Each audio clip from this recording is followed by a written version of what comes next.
We will reconvene into open session. And I'm sorry. Okay. I will start with our land acknowledgement. We recognize that the Mount Diablo Unified School District sits on the territory of the Confederated Villages of the Lisjan, the ancestral and unceded land of the Bay Miwok and Northern Yokut, the successors of the sovereign Verona Band of Contra Costa County.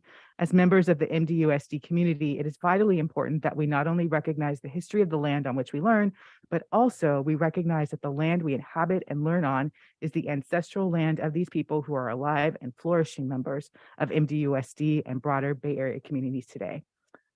You can rise to say the Pledge of Allegiance. Allegiance to the flag of the United States of America, and to the republic for which it stands, one nation, under God, indivisible, with liberty and justice for all.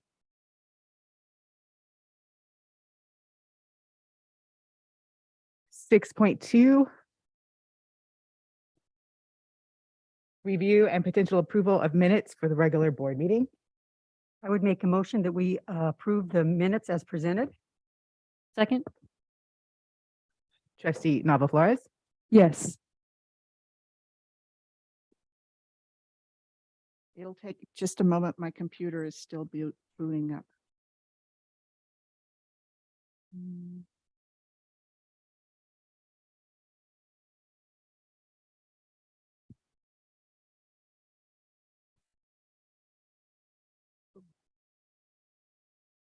you're good.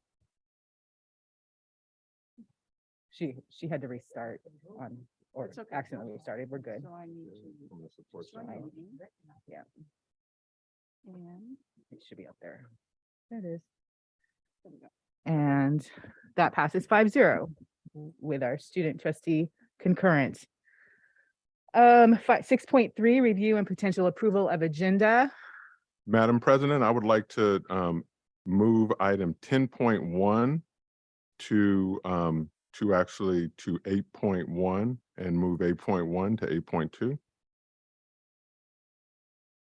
That's moving the teacher of the year presentation. So can I have a motion? I would Madam- make, Go ahead. make a motion that we approve the agenda with the suggested changes. Second? Trustee Nava Flores, Yes.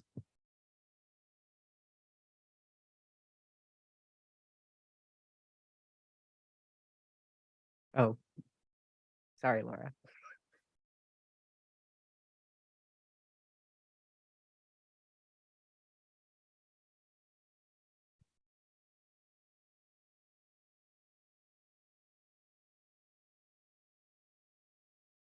Just so you know what's happening, we changed the agenda, so now it has to be changed electronically. And Laura does that while we patiently wait and don't stare at her.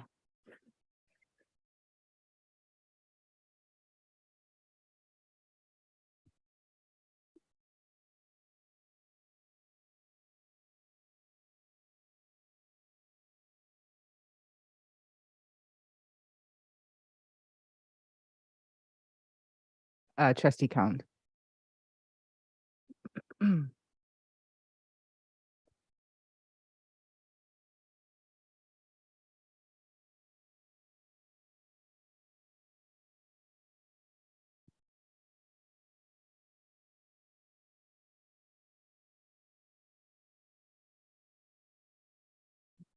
And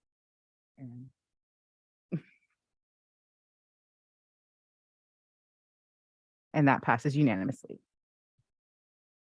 All right. We're still at 7.0.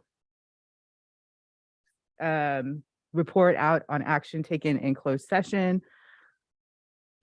7.1 was negotiations.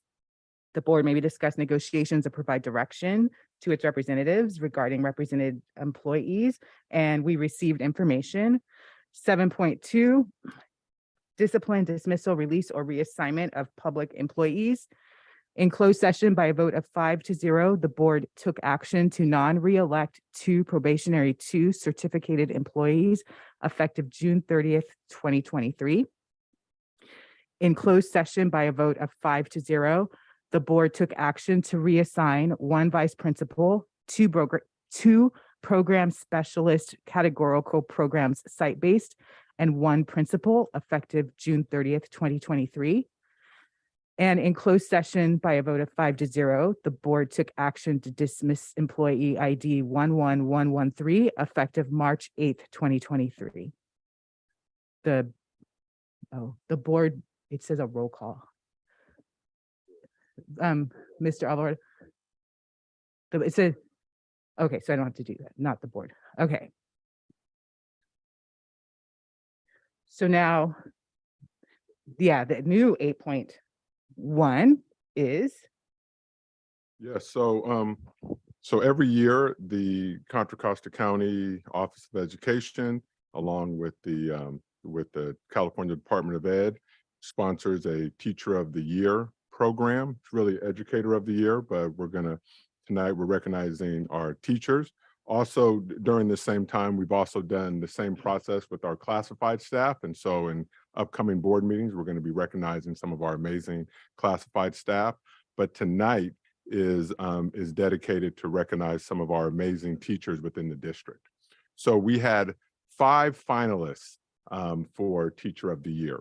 And what I'm going to do is I'm going to introduce the 3 runner-ups, and then we will then recognize our 2 distinguished Teachers of the Year, and we'll recognize all 5 of them.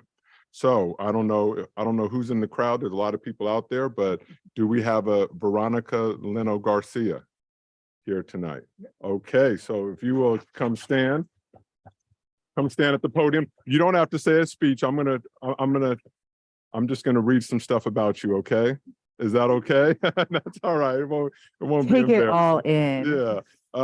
So Veronica teaches kindergarten bilingual at Cambridge Elementary and has been teaching for 11 years.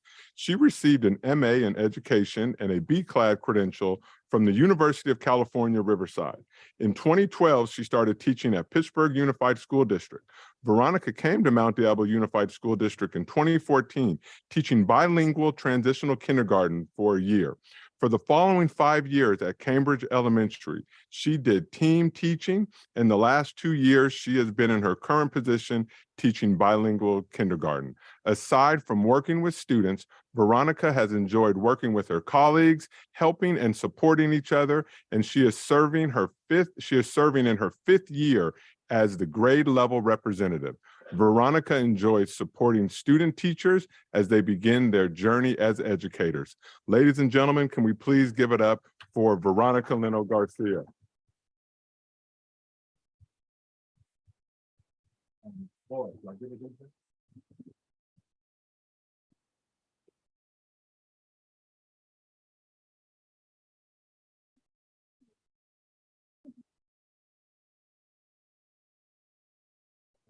Congratulations for all of your service and everything you do for the students of Mount Diablo.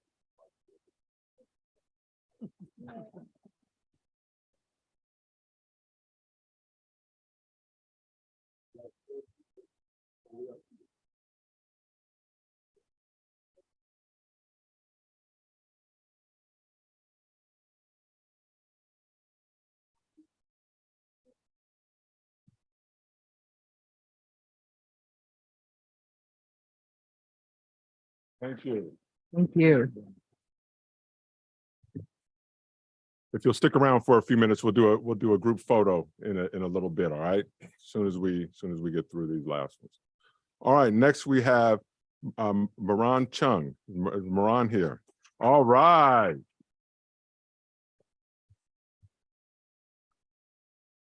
And you can stand wherever is comfortable.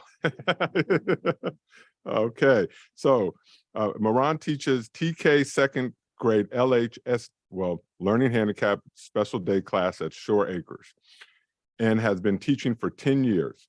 Moran received her BA from UC Berkeley and special education credentials for mild to moderate and moderate to severe from Brandon University. Moran loves supporting her students and working with their families so they can reach their full potential. Throughout the years, her special education students have been told that learning is challenging and standards should be lowered.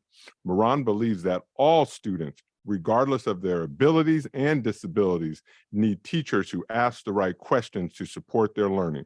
Moran's rewards are not the end results, but the process of getting there. She loves working with her students and parents day to day to figure out what's best for them. Ladies and gentlemen, I present to you now Moran Chung. Let's give her a big round of applause.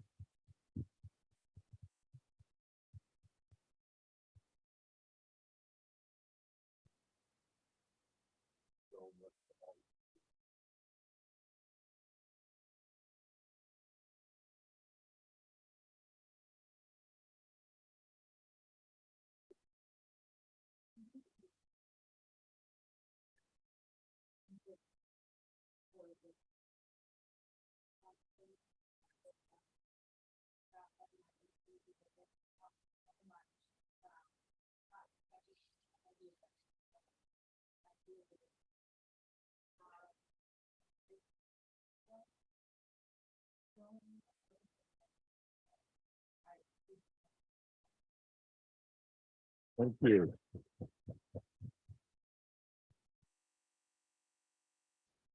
All right, and our last runner-up is Lisa Dippo. Is she here?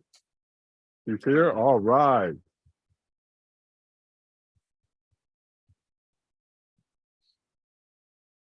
Lisa has been teaching for the past 17 years and is currently a resource specialist for elementary and middle school and teaches 3rd and 5th grade at Delta View Elementary.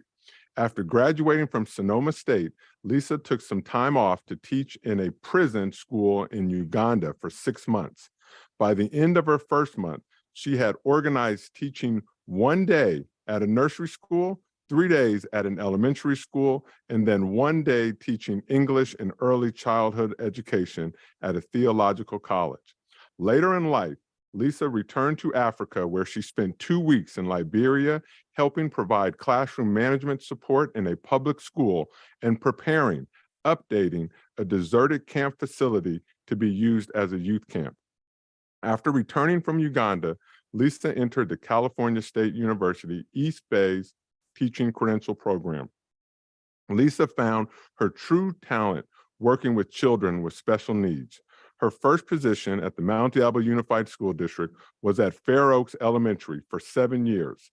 Lisa then went to the Walnut Creek School District, where she was a resource specialist for the next 4 years.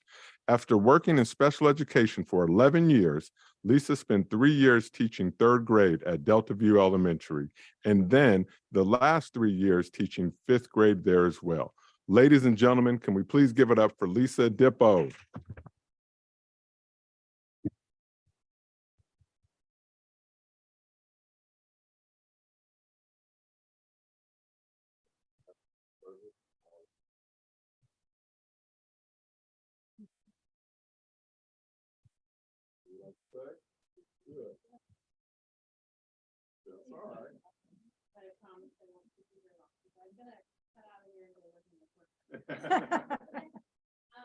I first learned I had been nominated by someone for the year, which I still am looking forward to. If you guys can tell us who nominated me. Know that. I felt beyond honored, and then when I was selected, after filling out my questionnaire, I felt very special. And once I learned that I was one of 5,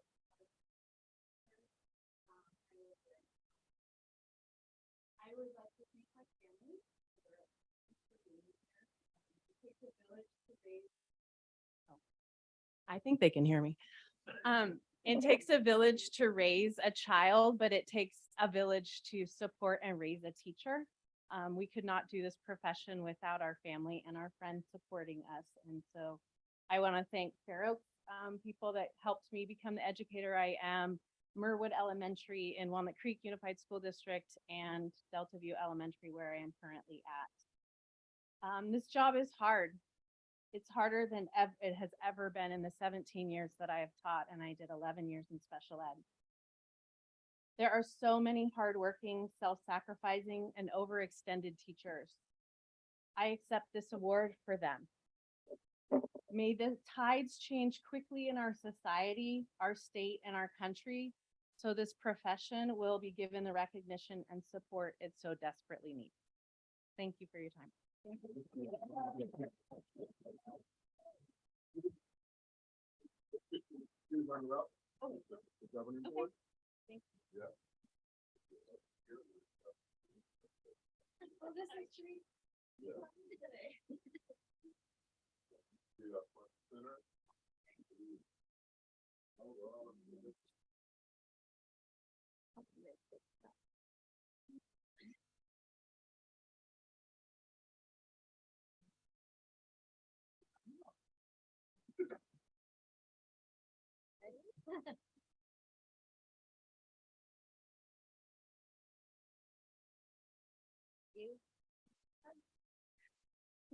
My principal's up in the front.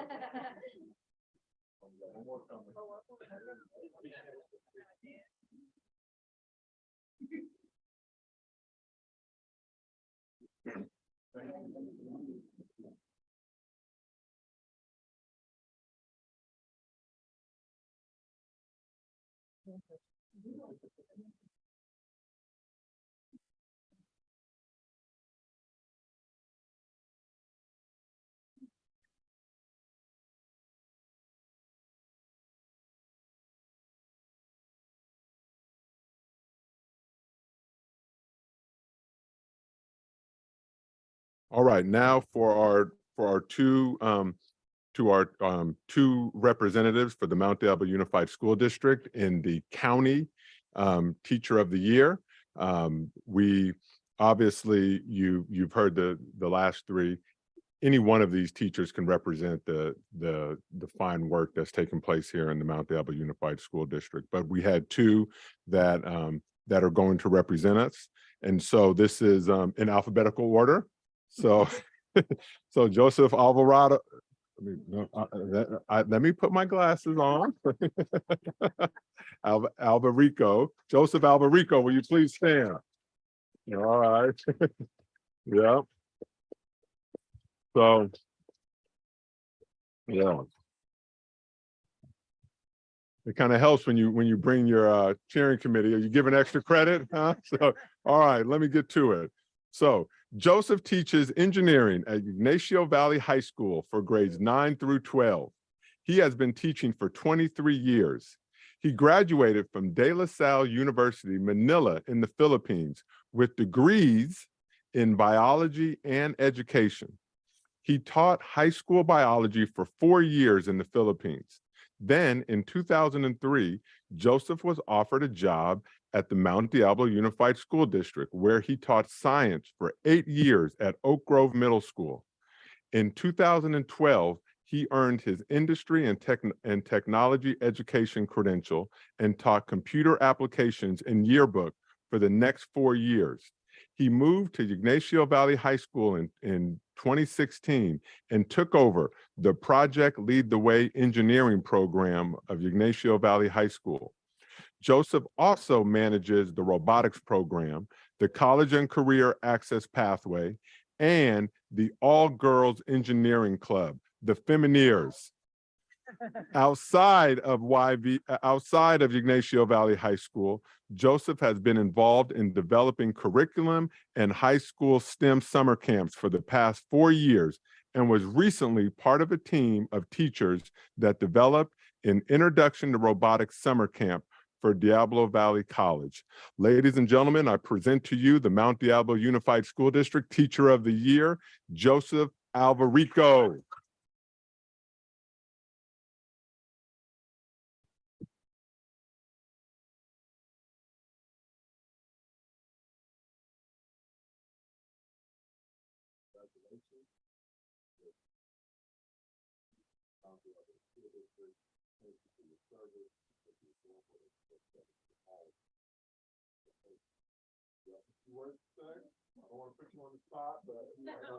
There's a microphone right there. I just use my teacher voice. But we need this for, there's like 10,000 people watching this, so they. Is that so? Really? Oh, I'm sorry, here you go, sir. Hello, song. Well, a lot of you know that my family's in the Philippines, so it's really hard for me to be here and to teach. But I'm glad because I have my family here with me today.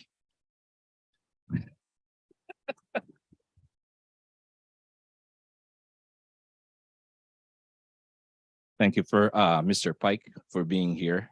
Of course, April Trees helped me a lot in establishing the program.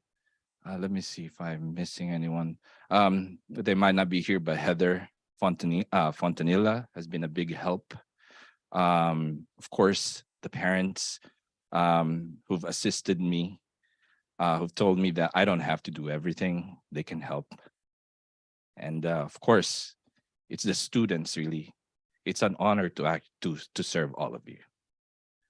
Thank you very much for coming. Thank you so much.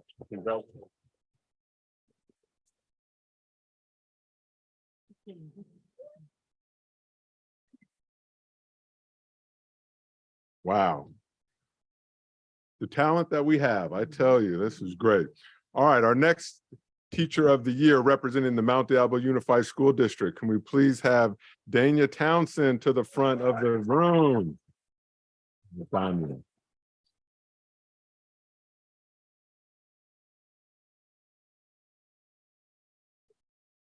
Dania or Dania? Dania. Dania. Dania teaches PE, weight training, leadership, and activities at Olympic High School for the past 4 years. Dania has been a teacher for the past 14 years and began at Riverview Middle School, teaching grades 7 through 8, physical education, and weight training. Her second year, she requested to teach a dance class, which became very popular. And within a few years, she had multiple dance classes while also teaching leadership and being the activities director, coaching sports, the athletic director, a teacher leader on campus, and she helped start their web program. When Dania came to Olympic Alternative High School, she immediately knew it was her calling. Dania has always enjoyed connecting with and providing opportunities to students who struggle to see and recognize their true potential. She loves creating curriculum, programs, and plans to support students and provide learning in whatever capacity they need and help them remember how incredible school and learning can be. In Dania's current position, teaching physical education, weight training, leadership, and activities, she also runs Olympics online classes and teaches work experience. In addition, she is a teacher leader on the school's design team, where they are working on improving and streamlining the school norms, practices, expectations, expanding the rigorous coursework, and creating an environment around student-centered learning and a culture of conversations in the classroom. Ladies and gentlemen, the Mount Diablo Unified School District Teacher of the Year, Dania Townsend.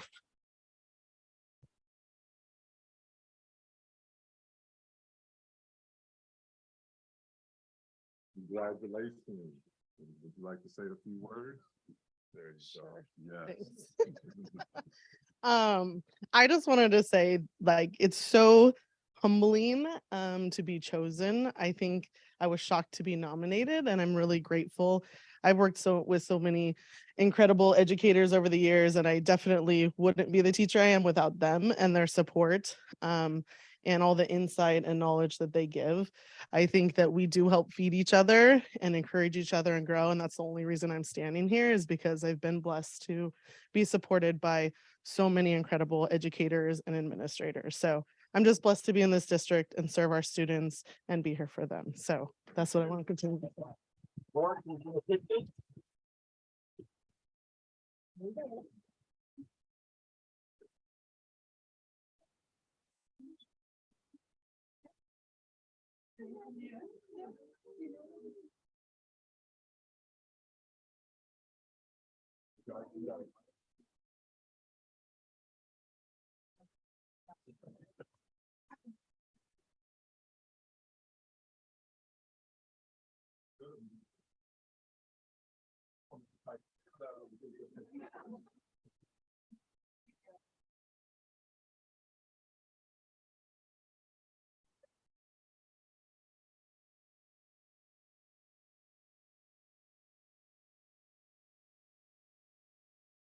Family members out there that got their pictures? Everyone got them? All right. Thank you all.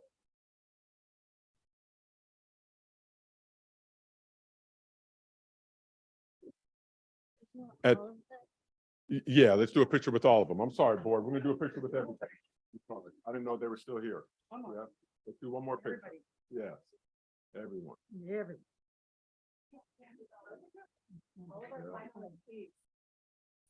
Up front, up front, up front. Yeah.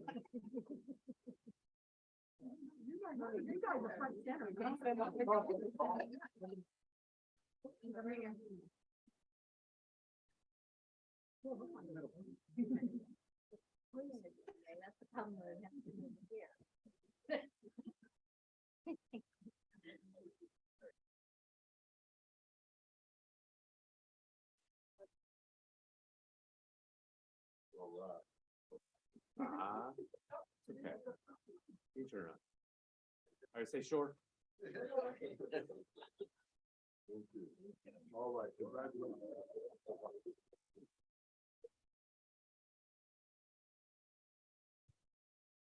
So we're going to go on with our regular meeting now. So if you guys want to leave now, you can.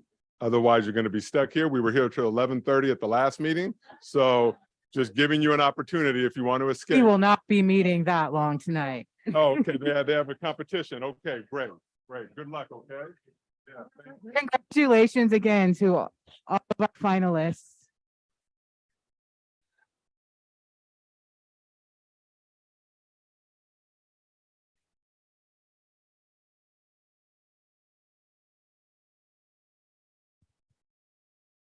Okay.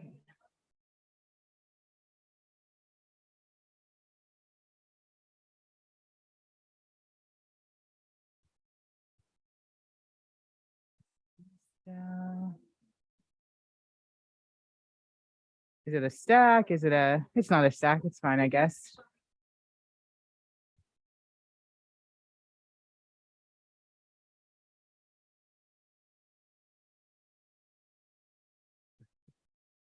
Yeah.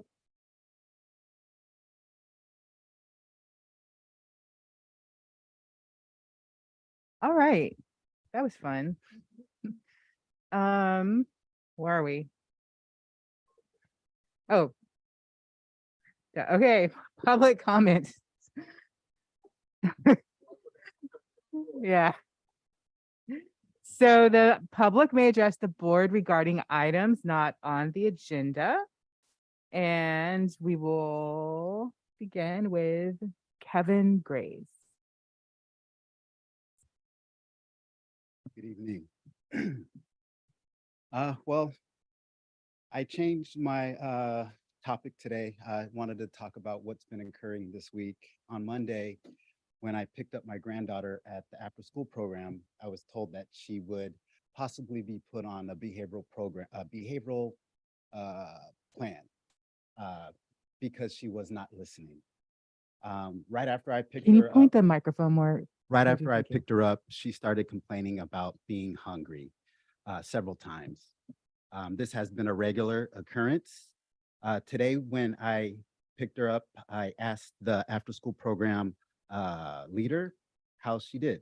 I was told that she is doing better and said that she seems to be copying the behaviors of another student wanting to play, but she wasn't going to be put on a behavior plan.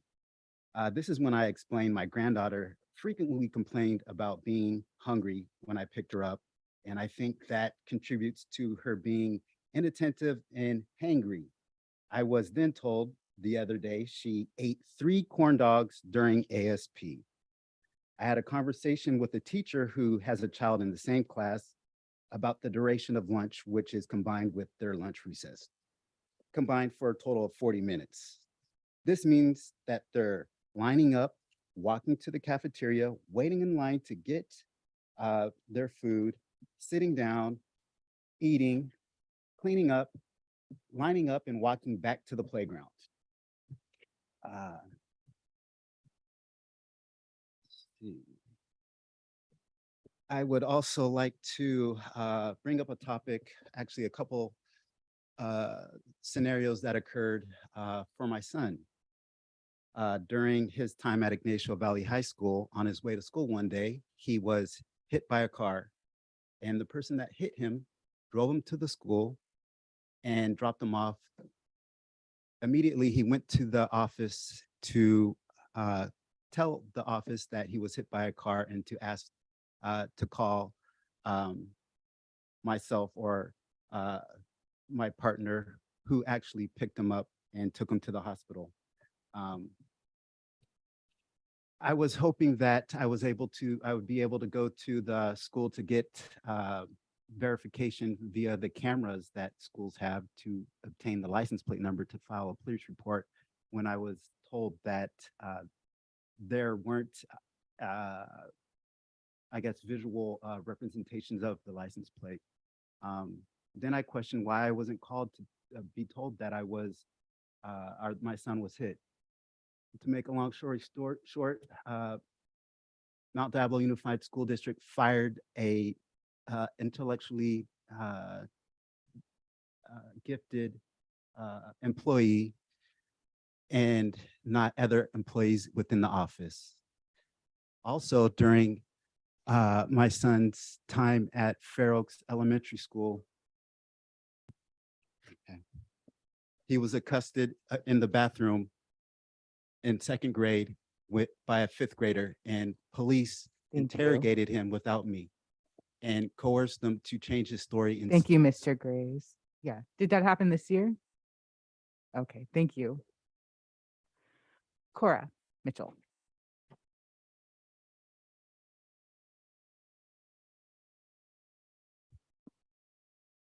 Good evening. My name is Cora Mitchell. I am a parent to Buddy and Lily Mitchell, 4th and 2nd graders here in the district. I had hoped to have my thoughts a little more organized tonight. You'll have to forgive me. It's been kind of a crazy day. But this district is in crisis, and I think we all know that. I don't feel like there's been enough acknowledgement from the board that we're in the crisis that we're in on many fronts. We had that town hall meeting about bullying and racial issues on campus quite a while ago. I know recently, but enough weeks time ago. had gone by. I'm sorry? 2 weeks ago. Okay, well, there has not been much communication about what the next steps are going to be. I know that it was discussed at the last meeting, but there are kids being beat with rocks on your junior high campuses. That's terrible. This is a crisis. This isn't something that can wait until the next monthly meeting.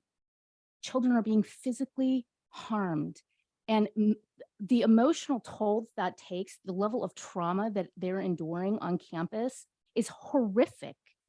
And no adult would be expected to maintain themselves under similar circumstances. None of you would be expected to go to work the next day and function normally as though those things are not happening right in front of your face. And whether you're the one being hit in the head with a rock or you're the student standing next to them, it's going to have an impact. This level of violence is being normalized on your campuses.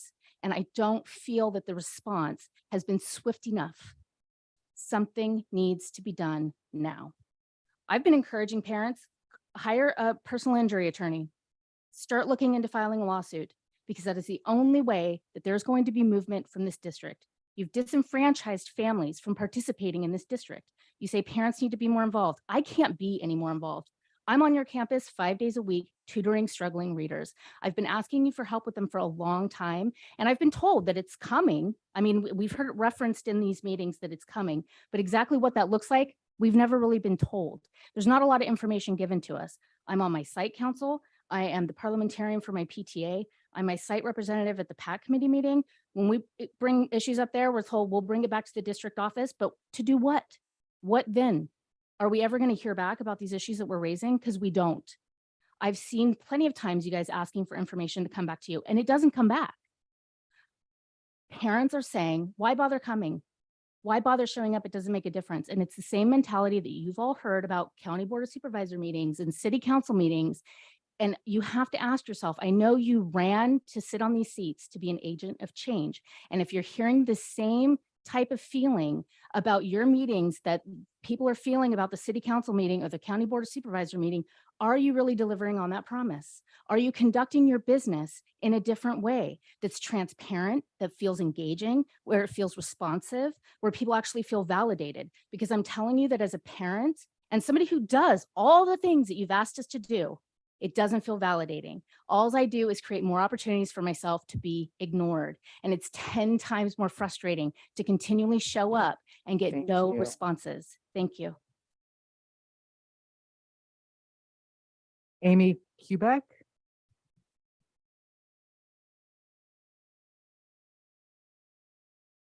I apologize for not being here earlier. It was unclear to me that the item regarding the dismissal of the principal was before closed session, but I still want to speak to it. I am here to speak in support of Dr. Scripter. She has been huge in my son's growth as a special ed student. She has been a part of our team that we have had, that she has advocated for many of the services that he has gotten. And I don't think he would be where he's at if it wasn't for such a phenomenal leader on our campus. So many parents, when we spoke to, when we found out about this today, are in shock and disbelief. We have no idea what on earth you guys could have come up with against her to cause her to be dismissed. She is on campus early. She's on campus late. She has worn so many hats that are not necessarily required of a principal to support the students on her campus. And I don't think that it is right for the kids on there to lose a principal that they have a relationship, that they have respect for, who has been guiding the faculty and the students to becoming better and better students. I saw the respect that the students have for her today because my son was getting bullied in an after school program. And I walked in her office and she said, "What can I do for you?" I told her what was happening. She says, "Okay, let's go deal with it." She walked in, she addressed the students that were in there and saying, "Hey, this is not okay. Who saw this? Do we act like this?" And she will push it forward, which I think is extremely, especially what we just heard, that bullying is not going to be accepted. And she stood up there right then and there for my son. And there will be follow-up. And I know this because I have a continued relationship with this principal, that she fights for her students. We have a very strong faculty that is reflected in this, in how well that school ranks when you look at our scoring, and how much, if you look at the houses in that neighborhood, people pay more to be in the ones that are in that district. And part of that is because we have such a good principal that helps those students to be better learners, to score better, to go on to be better. And I just want to speak here to say that I don't approve and I don't agree with your guys' vote to remove her from her post. And I would really ask that you please reconsider for the sake of our school and our students. Thank you. Thank you. I think it's a J. Jolly Fulp. I'm Jolly. Okay, good. But my name's Solly. Oh, Solly, that's an Yeah. S. I'm sorry. Oh, no, Mr. that's all Fulp. right. Thank you. My name is Solly Fulp, and I'm a parent of a Northgate High School student. My daughter, Sophia Fulp, is currently a freshman and has been subjected to 2 years of targeted harassment with 3 other girls currently at Northgate High School by another student. This started in 8th grade at Foothill Middle School. A no contact agreement was put in place at the beginning of this year after continued harassment. It was recently broken. Principal Kelly Cooper, Vice Principal Tucker Farrar are engaged and currently working on this matter with the Walnut Creek Police Department.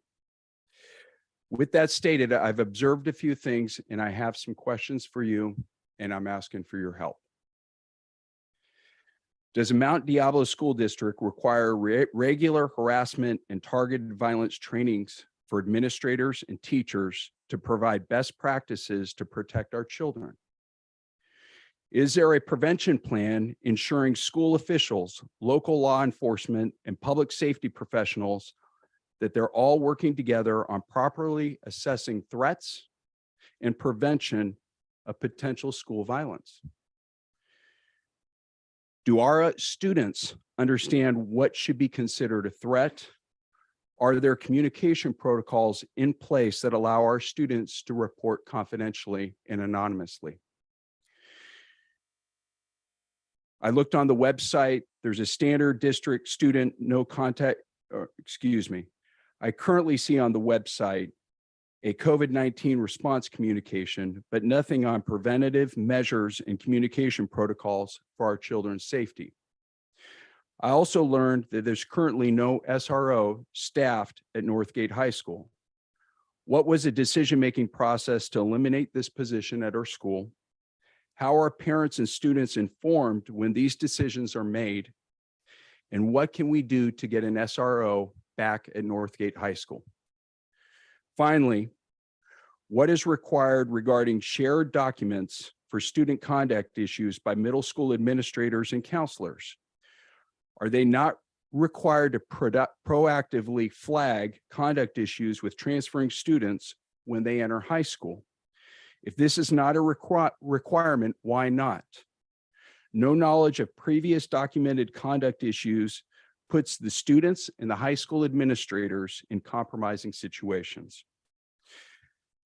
In closing, coming out of the pandemic, school safety is everyone's responsibility. And everyone has a role. Faculty, staff, administrators, school board leaders, parents, school resource officers, and local law enforcement. I'm advocating for continued development of best-in-class preventative harassment and violence training for the Mount Diablo School District stakeholders to ensure our students' safety.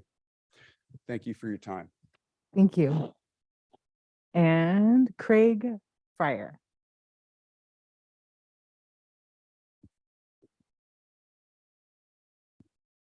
Good evening. My name is Craig Fryer. I come here tonight as a concerned parent. I am the father of 4 children here in the district, ranging from high school to kindergarten. My eldest in high school has been harassed by a student and her friends for the past 2 years and has a no contact agreement in place that has been broken numerous times. In the latest incident, the police have been called and they are investigating this incident. When we've asked the administration about the consequences of breaking the no contact agreement and what measures are being put in place to protect my child from this student, the administration's response has been that they cannot disclose this kind of information to us due to privacy laws. This does not seem right, as my child is a victim here. And we don't have the visibility into the steps being taken to protect my child while at school. We are being told to trust the administration and that they are handling this. It is hard for me to trust the administration because this has been happening for 2 years and all they have tried to do has failed. When my child asks how they are going to be kept safe at school from this constant threat of harassment, my answer to them at this time is I don't know.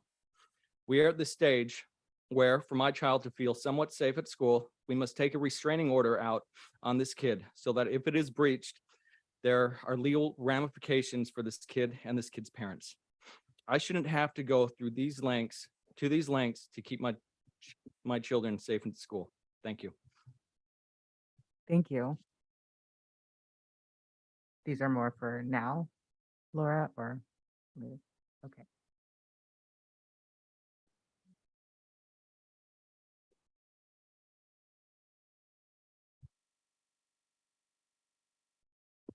Jennifer Rivas.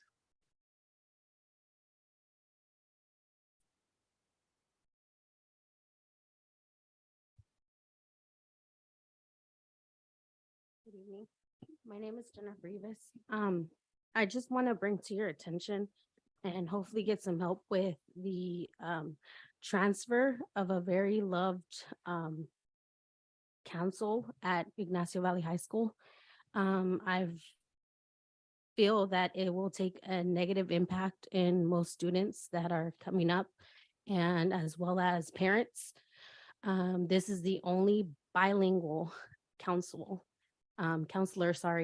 at Ignacio Valley High School. And for what I've heard and know, the students there feel free and feel comfortable coming to him and talking to him regarding any matter at school. And I just feel the need to bring this up to your attention because for what I've heard, it's been a transfer which he never requested. So to me, it just, raises a lot of red flags to know that someone's being transferred out without requesting a transfer to another school. And just, to bring to your attention that it's going to take a really negative impact on the students and parents for the Latino community that, attend to that school. Thank you for your time. Thank you. And Heidi Garcia.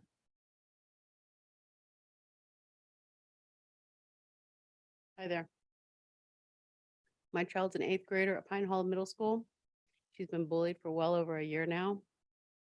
I actively have been documenting administration, emailing, calling for well over a year.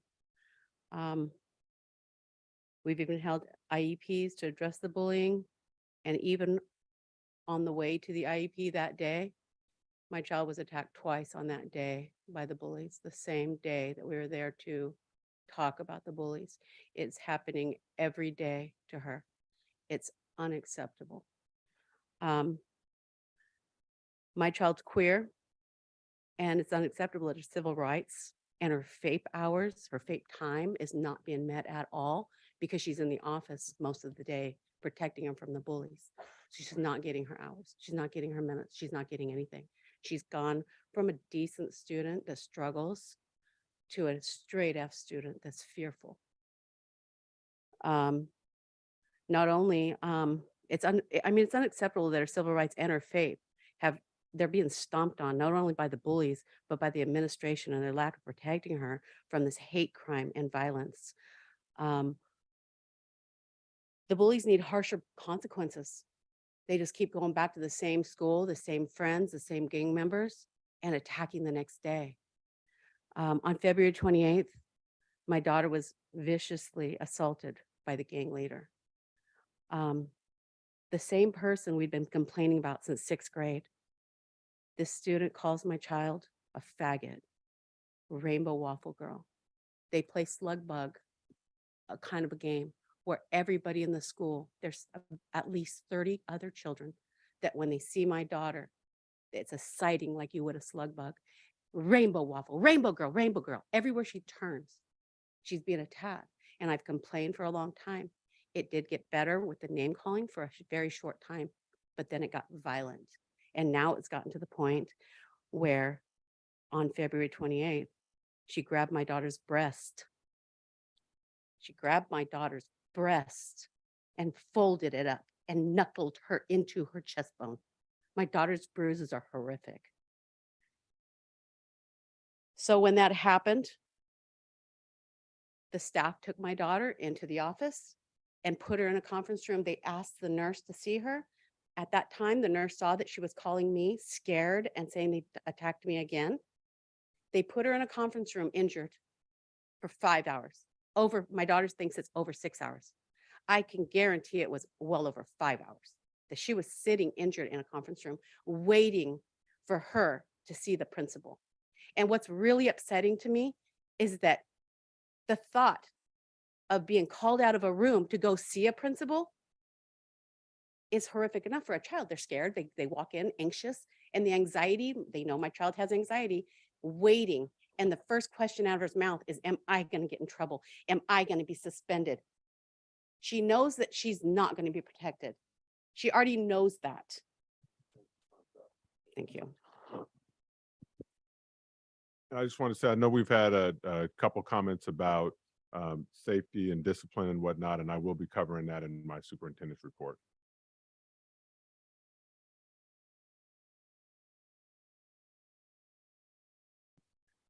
That concludes public comment. We move to 9.1 communications. District organizations at regular board meetings, a single spokesperson of each recognized district organization may make a brief presentation. Items are limited to those which are informational, and we have Anita Johnson.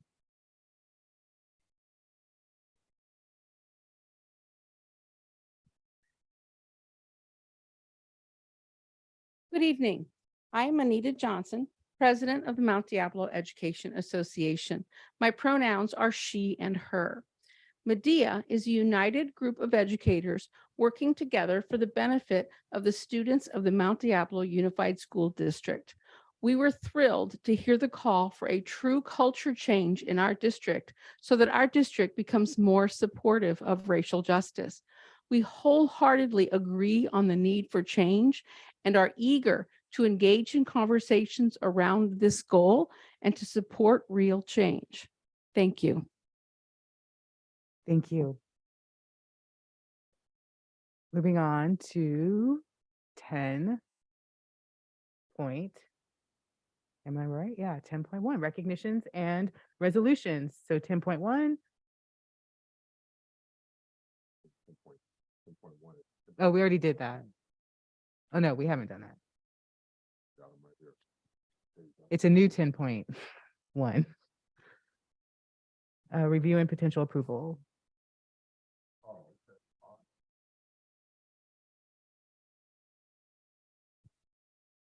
We got 10.1, we got Mr. Alvarado and guest who you introduce. Thank you.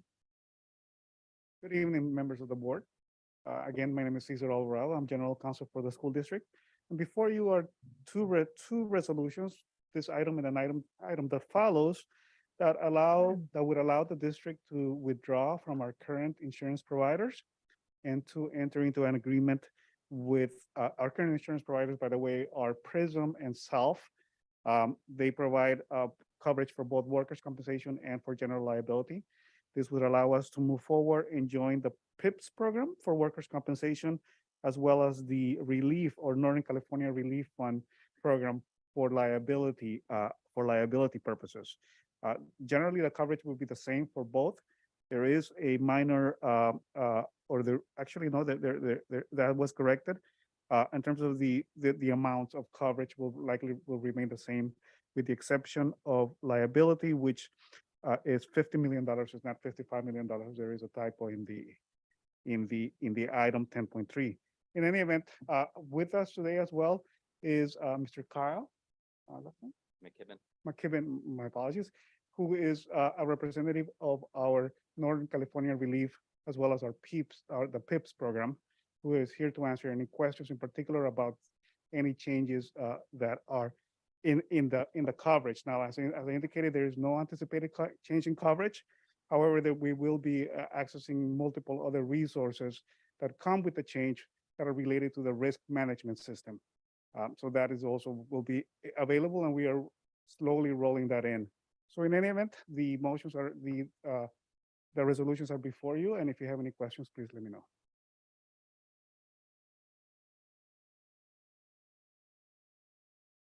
All right. There are no questions. I would go ahead and make a motion. We approve the resolution 22/23-44, approving a change in the workers' compensation program for the district to the protected insurance programs for schools, otherwise known as PIPS. Second. Trustee Nava Flores. Yes.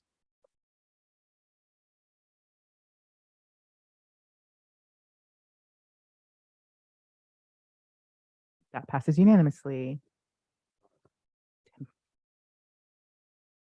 Yep, I believe you're there for the next item. 10.2. I am as well for the next item. So for that is the same issue, only this applies to our liability coverage.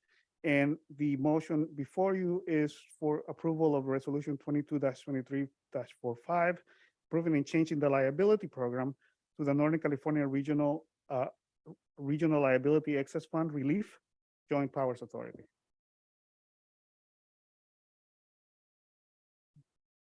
Madam President, I move the board approve resolution 22/23-45 to change the liability program to the Northern California Regional Liability Excess Fund, known as Relief Joint Powers Authority.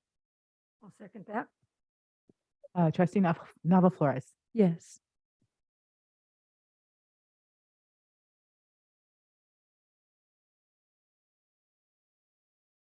And that passes unanimously. Thank you. Thank you. 11.1, public employee appointments. All right. Everybody's ready. Mr. Sheehy. is Get gonna this present job. This item. Absolutely. The Human Resources Department is bringing for the board's review and potential approval the appointment of Kevin Sanders as the Construction Manager 2. Kevin has worked as an assistant manager for a small CM firm and has worked his way up to running multiple DSA construction projects. Most recently, Kevin completed a 65 million new elementary school for San Mateo Foster City School District. Kevin has participated in Sacramento State Construction Project Management Program. He has also been invited to many conferences to be a guest speaker, including several cash conferences and the statewide Cal BOC conference. Kevin's weekends are spent camping, hunting, fishing in the Tahoe area with his children who are grown. One of his children is in their third year at the University of Montana studying to become a game warden, and the other will be graduating from high school in June and will begin pursuing their dreams of joining the healthcare field. Kevin is excited to join MDUSD. And with that, I leave this appointment in the hands of the board. Madam President, I'll move to approve the appointment of Kevin Sanders as our new construction manager too. Second? Trustee Nava Flores. Yes.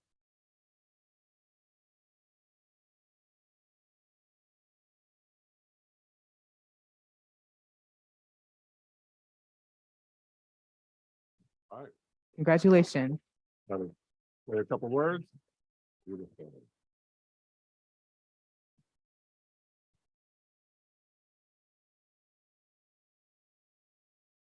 So first off, I want to thank Superintendent and the board for approving my nomination.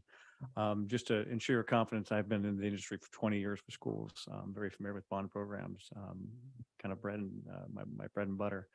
And in my time, I met your resident pig out front, Sampson. He also invited some construction activities out front as well. So thank you. I look forward to working with the team and being part of the group. Thank you so much. Thank you.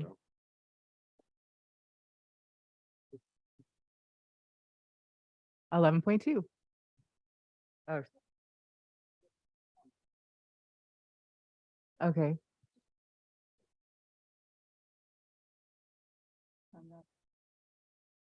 Yes, so we have to re-vote on this because the thingy messed up. Trustee Nava Flores was a yes, Yes. and everybody else.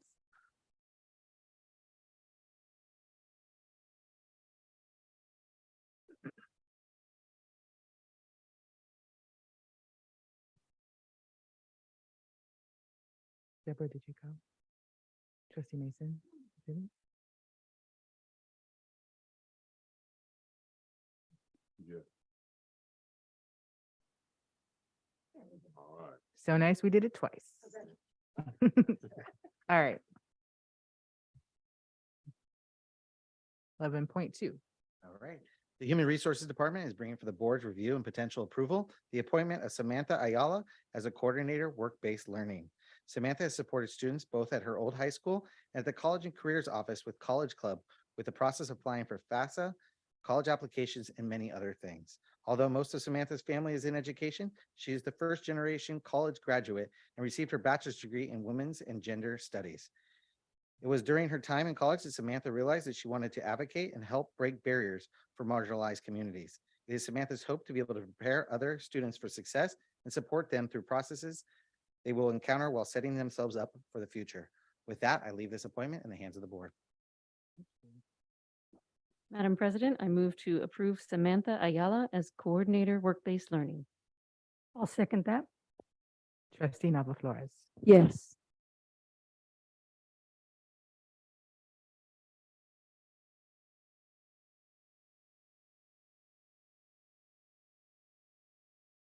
And congratulations and welcome.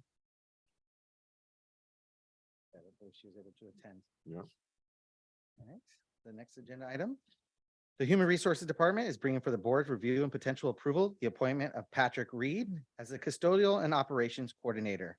Patrick has been working 21 years with Mount Diablo Unified School District, working as a custodian at 4 different sites within the district.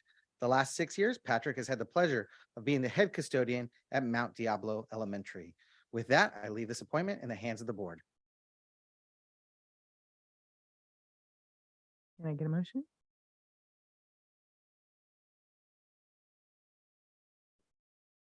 Madam President, I move to approve Patrick Reed as custodial operations coordinator. Second? I would just like to, like, there was no, the pause was not for cause. The pause is trying to find where's the name, where's the everything, so it can be read correctly. Trustee Nava Flores. Yes.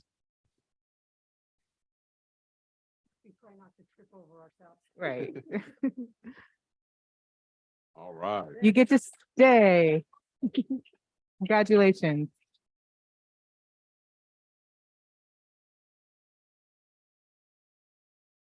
Hello, everyone. Good evening. I just want to say thank you for the opportunity, and I plan on being the best out there. 21 years of experience, so right guy. Thank you so much. Moving on to 12.0, staff presentation on home to school transportation services plan. All right, tonight we have the privilege of hearing from Mr. Lepe around the transportation. Good evening, board. Dr. Clark, thank you for the introduction. Today, we are bringing you some information. We will be coming back to the board in a couple of weeks to vote on it. What we're attempting to get is more information or some type of direction of where the board would like to go with this information here. So if you guys want to look at our slideshow, is what we put together for you. As we know, this is what we do for, actually, I'm sorry, this is the transportation reimbursement for our grant. So the state has given LEAs a 60% reimbursement of their transportation costs at the end of the year, but we have to put together a transportation service plan with input from our community, our teachers, students, staff, as well as our board, right?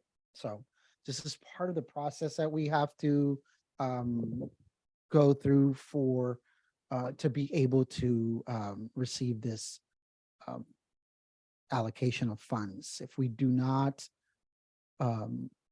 participate in it, they will automatically give us the funds, but during a audit, the funds will be taken back from the state. So that's what that means there. This is also the ed code that they've added to our new SB 181, as well as forget the other number. Thank you. Thank you for the laugh. And also the conditions that we are put under to put our plan together for you.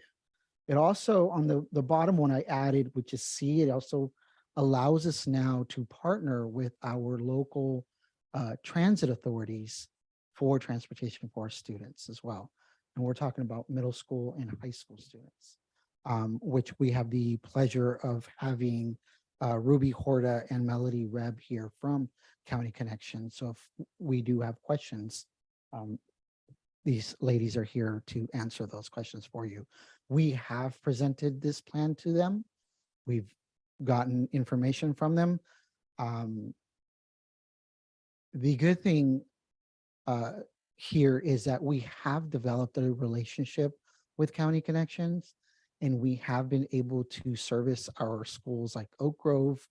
There was a question about YV transportation from the Monument Corridor, which we brought to them.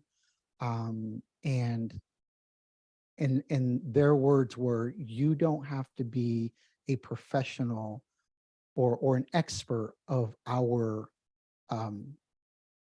services, but I feel that I should know, I should be informed. So it's a good thing we have that relationship as well with Bill Churchill. He is the general manager of County Connections. So we'll be able to help out in that form as well with bus passes for our students, of the students that are outside of our boundaries.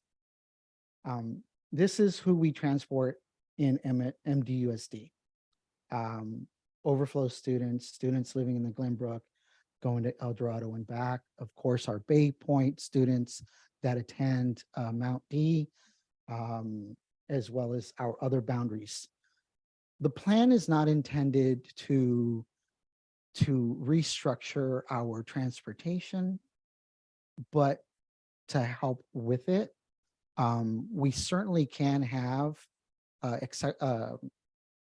walking zones or boundaries for our schools, which we have now. So those are the boundaries that we have. And then we also have to put in our plan how we are going to service our students with disabilities, unhoused, and our foster children, our McKinney-Vento. So that will also be in our plan as well. These are the bullet points that we currently do for our students, and I believe that we service them pretty well. Our transportation services are mainly for special education or our students with disabilities, and we also have partners that help us with certain students that we cannot reach because of our limitations of staff and equipment. So I also wanted to include our current staffing and bus, which we all have heard, the phrase, it's not a MDUSD issue. This is a nationwide epidemic of operators, correct? Where, as you can see, we have 77 bus drivers, and that's including our 3 that we just graduated within the last 3 months, and 2 that are not in this number, but we have 2 drivers in our current training for a bus driver position. But we have 110 school buses, right? So there's a shortfall of 33 drivers there.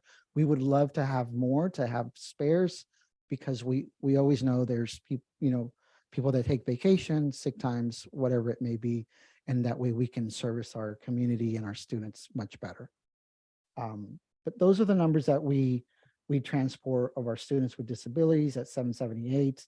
And then our general education routes, and those are the ones that I pointed out for Mount D, El Dorado, and Olympic, is up to 869 students that are coming out of our Bay Point area.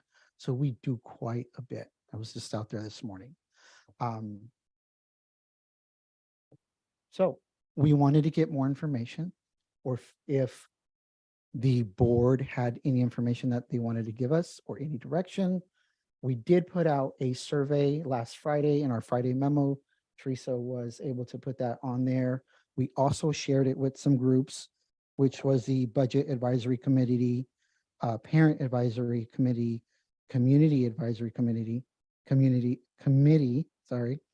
District English Learner Advisory Committee, and that was, I believe Ms. Mason was there, and it was given in Spanish, which was pretty fun.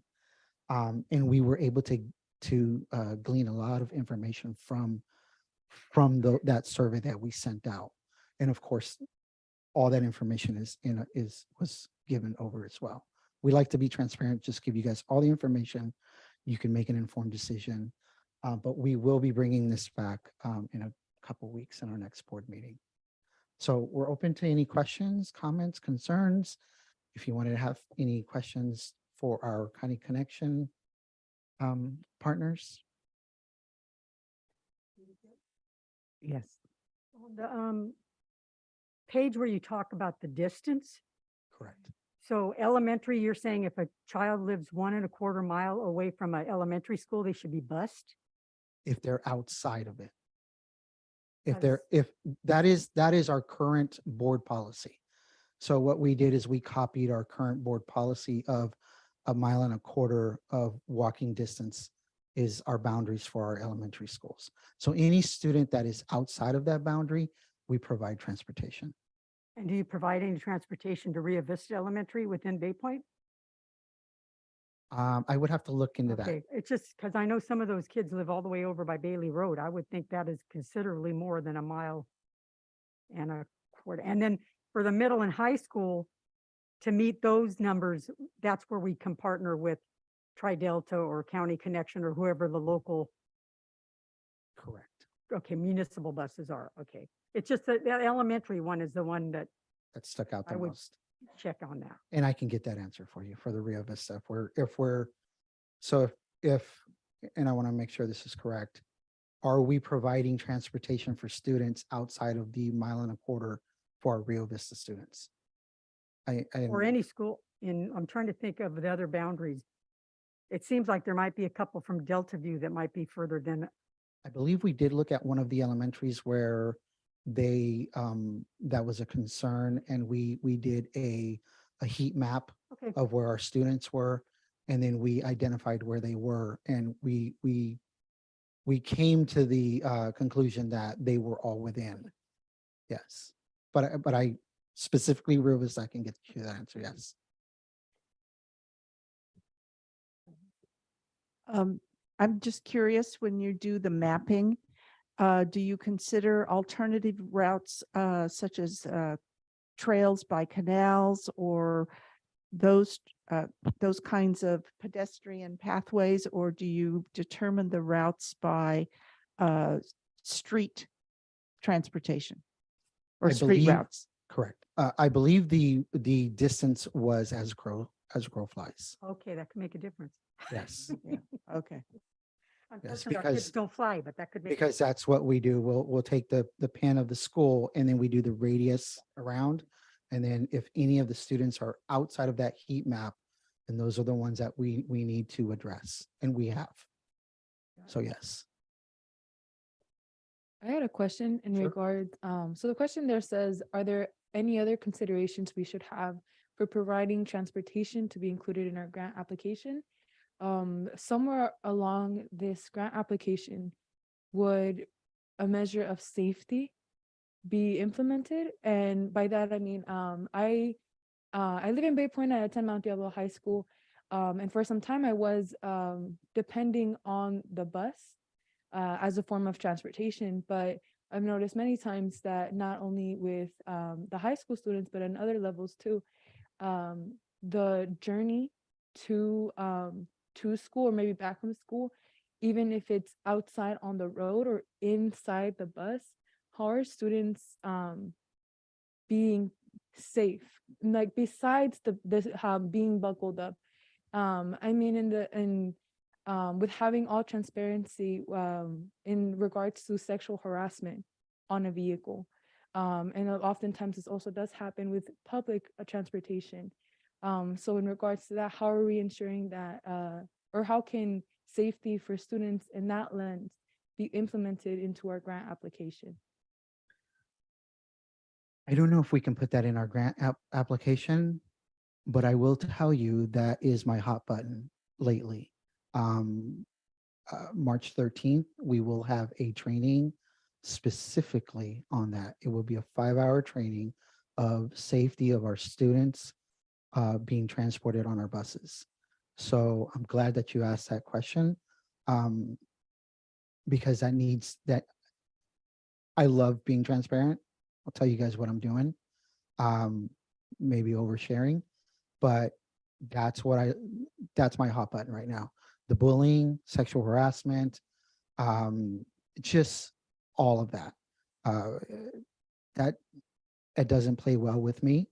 I ride on routes on Wednesdays normally. That's why I was actually supposed to go a field trip today, but I had to go out to Bay Point, look at a bus. But usually Wednesdays I ride on routes and make sure that our kids are, see what they're dealing with, right? As well as not watching, but just making sure that our drivers are being attentive to our students, and that our students are also knowing the rules and regulations of riding on our bus. So I know this is a little bit outside of what we're talking about here, but it is part of transportation, and it falls on me. And it's been my hot button, and we're going to tackle that straight on. I'm not a type of person that kind of waits for things. I love a sense of urgency. So that's why I have that of scanning mirrors, making sure that our students, whatever students are driving or riding with us, are safe on our buses. Yes, and I think going back to the safety of our students outside of our buses, the way we've developed our routes or actually our stops. Matter of fact, I did that today. I drove out on a bus to watch a stop or to look at a stop to see if it's safe for one of our students. But what we do is we do a hot map, right? Pins of where our students live. Because Mount D sends over the information during the summer and says, these are the kids that are coming from Bay Point and this is where they live. We put that on a map. It's like pins on a map, and we figure out where they are. And because our schedulers and our routers and our supervisors they live in Bay Point, or they're very well versed in Bay Point, they know exactly where we need to be, where we need to stop, where it's the safest for our students. We don't stop on Willow Pass, right? We make sure we make a right or make a right into a street where it's safer for our students to board our buses. So we do take that into account in the summer. So a little bit of more information that you probably wanted, but whenever you want to come to Thank you. transportation, come on down. We'll show you our operations. Thank I you. I am an open book. Thank you. We can tell you're a true professional. Just Thank a you. few quick comments. I noticed in some of the survey responses, there was a question about if a parent is disabled and unable to take their child to school, that could potentially be a consideration at some point. I think another piece for us to think about, because it's something that's increasing more in our school district, is our refugee population. Yes. And so how can we outreach and connect to those families and find out what their needs are that might be different than what we're traditionally used to.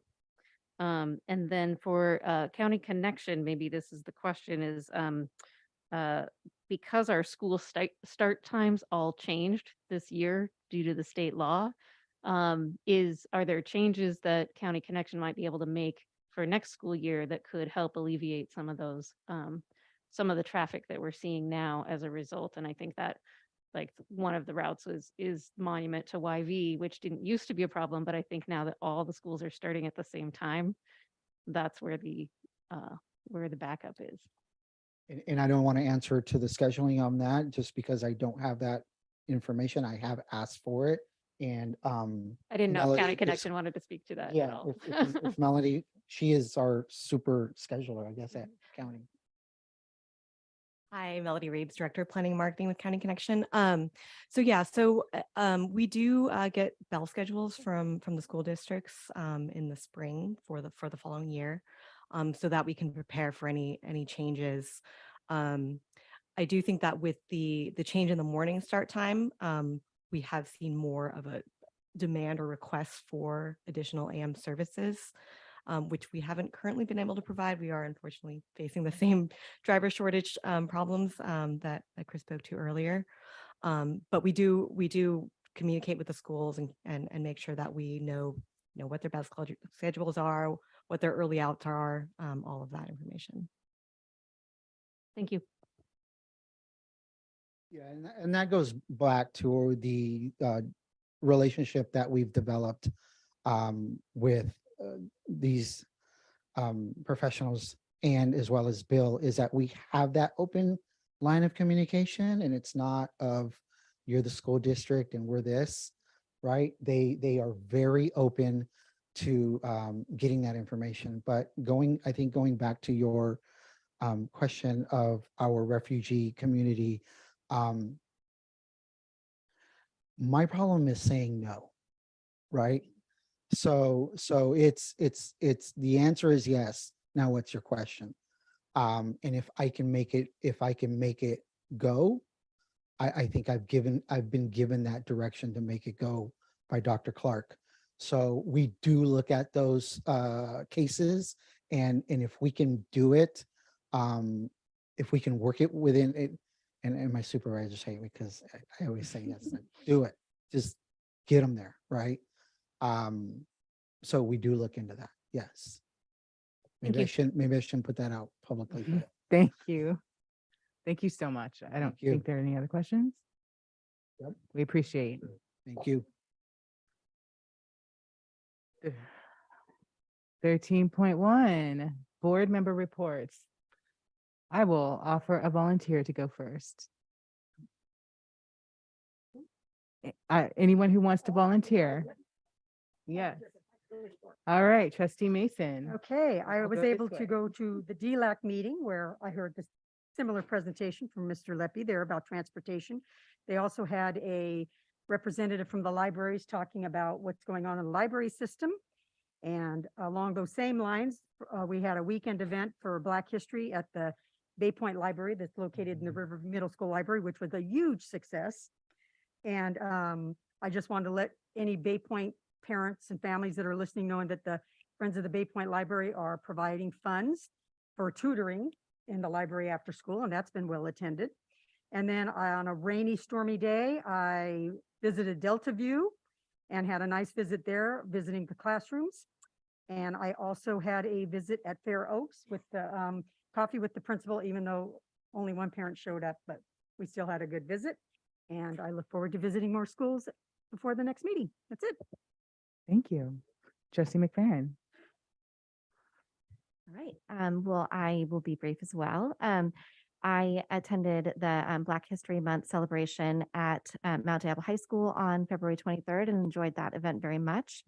And want to thank everyone, especially Dr. Francis, who was involved in the planning of that event and the hosting of that event at Mount Diablo High School. I especially appreciated the speeches by Dr. Clark, by President Zawi, and all of the performances. They had great performances, even of elementary school students, middle school students. It was just a really well-run event where there was a lot of love in the room, and it's really great to go to an event that feels so positive and has such kind of just showcases our students and our community in such a positive way. And that's all I have to share. Thank you. Trustee Mayo? Mhm. So on March 7th, the month is flying by. It is. The Contra Costa School Boards Association held a presentation on human trafficking. We heard from an individual who is a human trafficking counselor, and this was a lived experience for her. Her presentation was outstanding and very insightful and revealing. I've purchased her book, so I'll bring it to a future meeting and we can share it.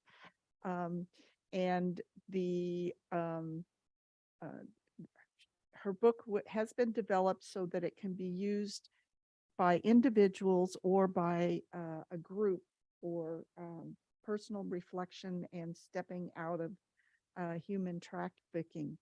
The individual wrote the book because someone wrote a book while they were in prison on pimpology and the 45 steps to convince someone to be involved in human trafficking and to control individuals. In addition to the speaker, Katrina Natali, who's the coordinator of the Contra Costa Human Trafficking Task Force, attended the meeting, and she works in the Contra Costa District Attorney's Office. And she is a resource not only for our schools, but also the Contra Costa County Office of Education. And so we can expect to see a greater increase in involvement and outreach to schools and what do I want to say, to all groups that work with children. The interesting fact was that the majority of young people who are trafficked by a family member. And that seems very shocking, but it's been proven statistically. So I'll share information. I'll bring information that was provided by Lynn Mackey's office with the rest of you and with any member of the public if you're interested. On Tuesday night, I attended the Community Advisory Committee meeting for special education. There was an excellent presentation on supporting executive function with students with disabilities. And as the presenter was rattling through some of the behaviors, I was thinking, oh, is that my husband? Oh, is that my daughter? Oh, is that me?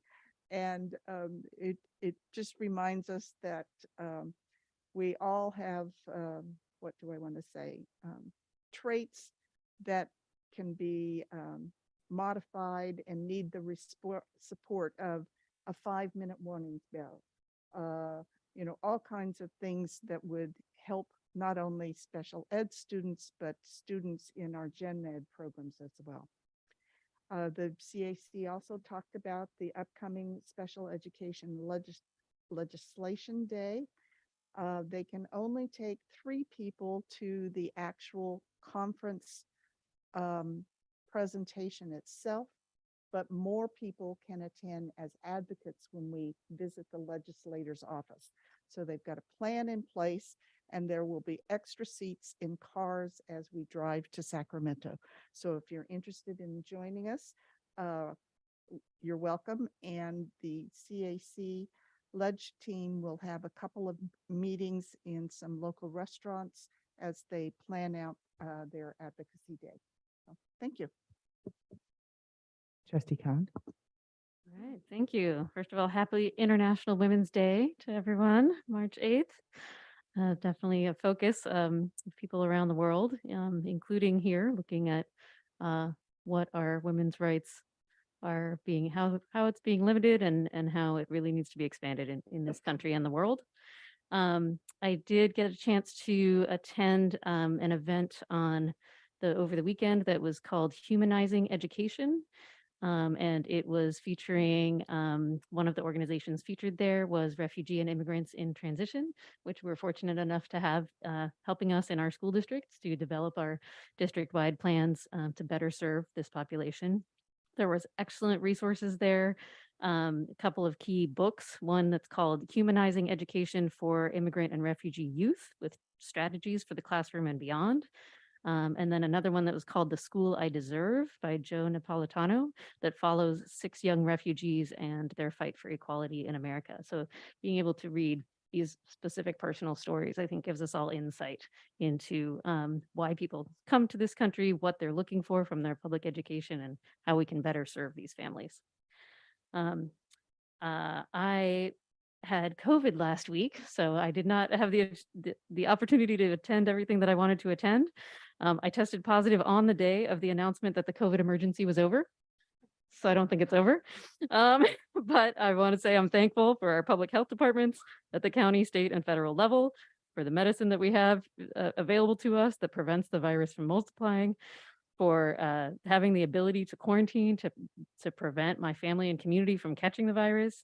And so just remember, the virus is still out there. Washing hands, wearing a mask, these things can make a really huge difference to protect our most vulnerable neighbors from COVID or even the flu. So just, let's all remember that, please.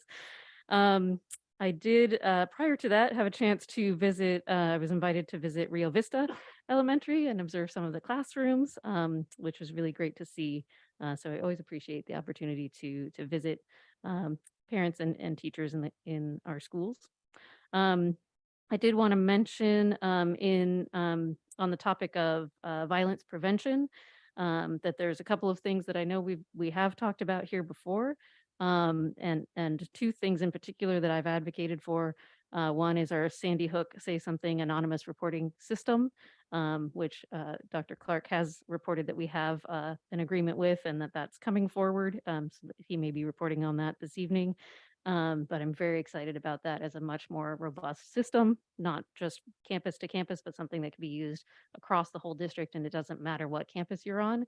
And our students, our families, our staff should be able to report not only by going to a web page somewhere, but from an app, by text, much more accessible, and with counselors that they can access right away too in that type of situation. The other piece that we've talked about is the a best-in-class violence prevention strategy, and the one that I've mentioned before is the University of Virginia's Comprehensive Student Threat Assessment Guidelines Program, CSTAG. And what this program is known for is that a lot of times things that are implemented have a disproportionate impact on Black or Latino students or students with disabilities. This particular threat assessment program has been shown to not have that kind of disproportionality. So I think it's really something to look at. It is mentioned in an overall fact sheet that I think is useful for all types of gun violence, but all types of violence, but it's titled, How Can We Prevent Gun Violence in American Schools? And it's by the Everytown group. So just wanted to mention those again. Definitely things that I think we should be looking at in our school district. And lastly, I'm excited about the Contra Costa County Cultural Planning and Arts Council that is holding visioning sessions to address the needs of artists, arts organizations, and arts educators with a goal of ensuring access and equity. Their visioning sessions are throughout the county, March 14th to 18th, and in Walnut Creek, it's on March 14th at 5 p.m. At the Heather Farm Community Center. Thanks. Thank you, Trustee Nava Flores. Good afternoon, everyone. I also want to congratulate everyone for International Women's Day, but also Women's History Month, to all the women and non-binary individuals. I also want to personally highlight our women of color in STEM and social justice, because these are two fields that I'm really deeply passionate about, and continue to encourage us to diversify the field, not only with our breaking the gender stigmas and the gender barriers, but also through the lens of seeking social justice and inclusivity, again, in all aspects. So I'll just quickly start with what I've been up to. I would say that this month, and I will definitely say that this rest of the school year will be very busy, very active in the community, talking with people, meeting new people. And so last Monday, I attended the school district budgeting workshop that was facilitated by Dr. Lisa Gonzalez. And I was able to understand a little bit more of how we would read budget summaries and what to look for. And I look forward to continuing my learning. Of course, this is the first step into understanding what these numbers mean. How do we interpret this data, and how does this reflect on a student's life? So I look forward to, again, enhancing my learning in that. I also was able to meet with Professor Ortega, the current sociology professor at DVC, who has also taught sections of ethnic studies and social justice at other locations. We continued the discussion of how we can implement ethnic studies here in our school district, and again, how to do it restoratively and diversify that in many ways. Again, branching out to providing Latino and Chicano studies to our students, Asian American studies, African American studies, all of that, women's and gender studies. But through the lens of currently with what we're working with is ethnic studies, and how all of our different sections of intersectionality fall into it.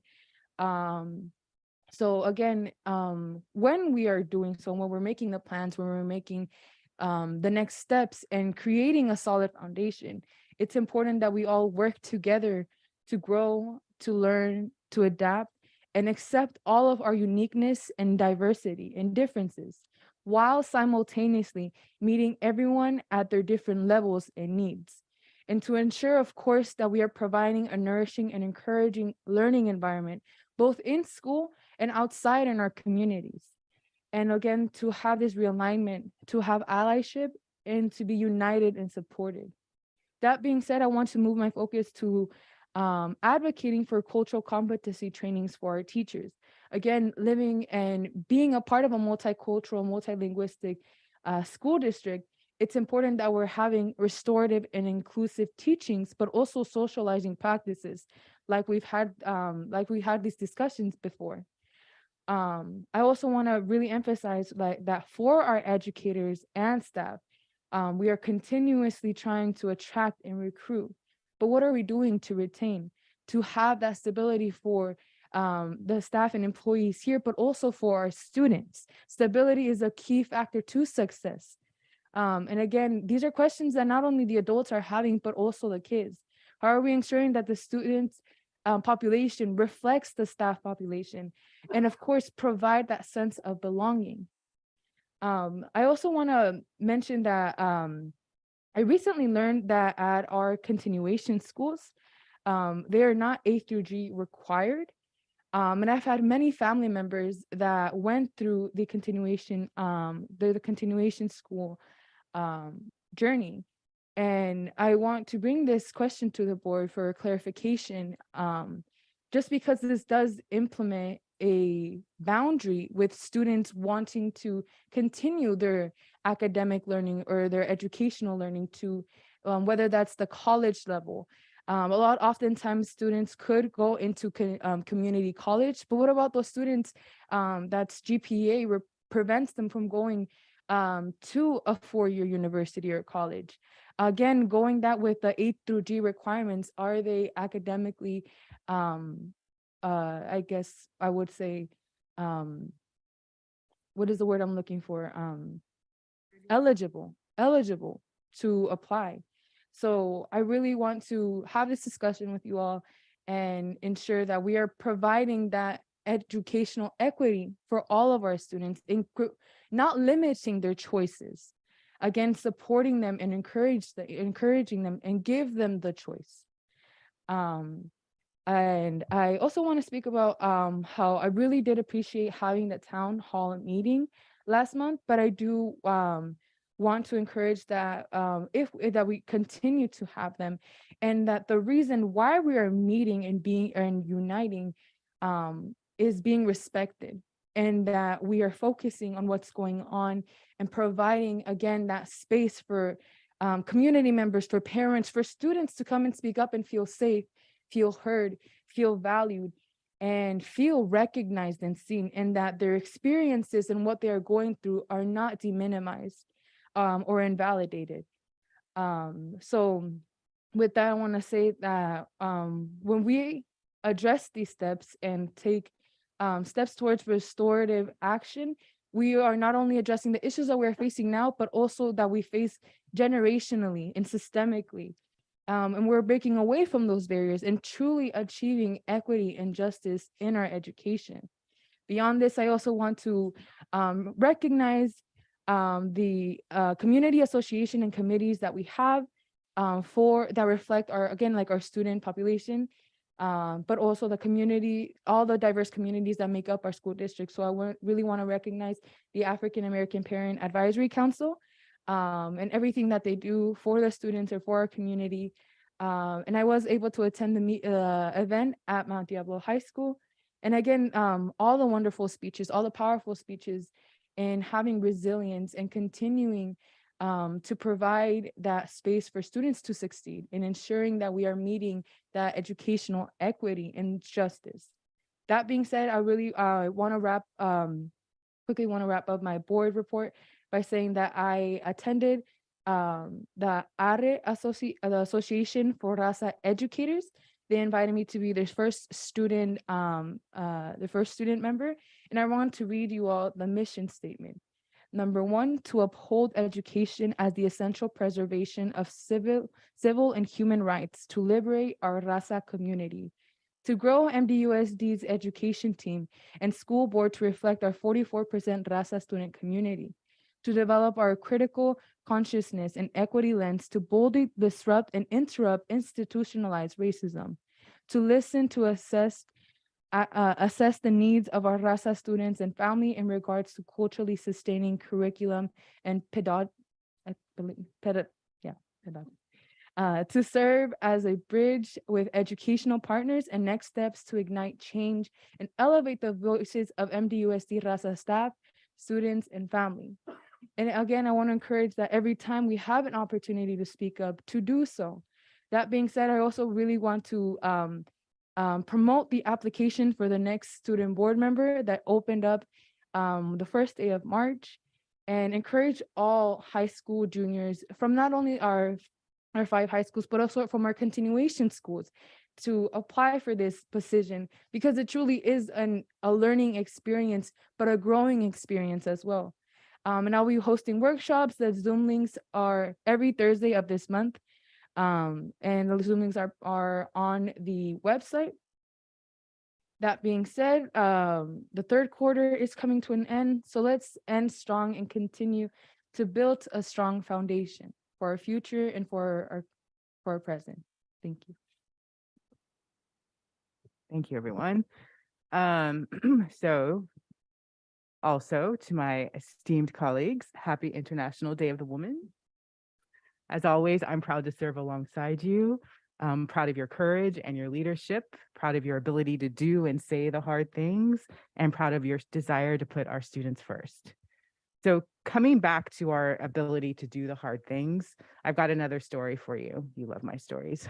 Almost 3 years ago, during the height of the racial uprisings in 2020, I was invited to join a panel on a webinar focused on racial justice and childcare. Life, like everything I have my hands in, this is an important topic to me. So leading up to that day, though, I saw a video from a Broadway performer that was so raw and real about racism he'd experienced as both a stage and screen performer. He also shared the specific experiences of others, but it's what he did at the end, even though he was talking about a field that had nothing to do with my profession, that gave me the courage to do what I did later. He named a very popular, very beloved Broadway show that is still running, that is still touring. And he said, blah, blah, blah, name of show is racist. Yeah, I said it. And it ended right there. And even I clutched my chest and I pondered. Then I said, oh my gosh, he's right. And there's so many other reasons for this particular show to be called out, and that it has been called out, but it's never been called out for this reason. But he did a really scary thing and he said it out loud. So I decided to do the same thing. I gave my spectacular presentation. I'll send you video. I encouraged people watching it towards the end to embrace the really difficult moment we were in at that time, and say hard things. I told them I would start. And I'm gonna tell you what I said. It won't mean anything to most people who are listening, but just know, I said QRIS is racist. So you don't know what QRIS is, but just know it's a part of the child care system. Many people are in charge of implementing it.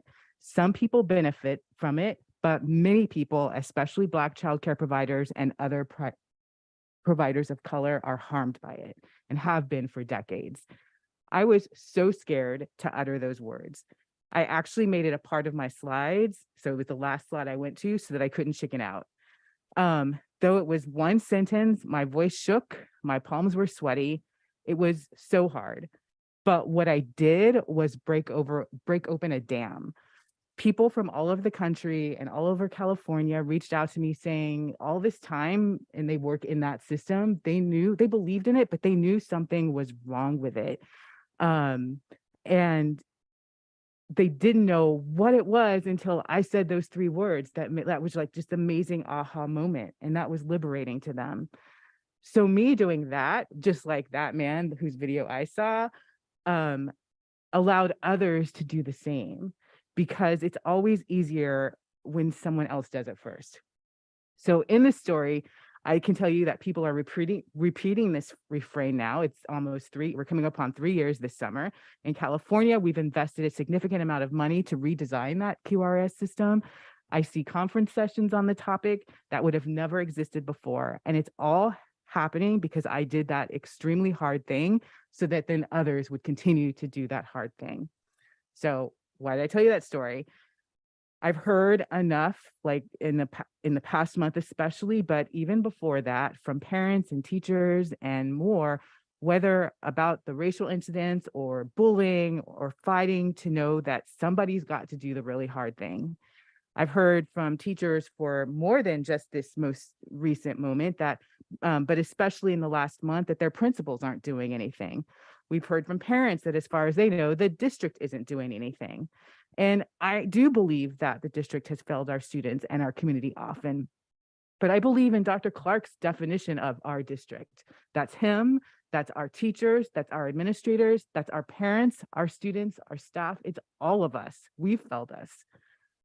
There was one incident in particular that was described to me many months ago that in the way it was described to me by a teacher who shared the story, it was really, really awful.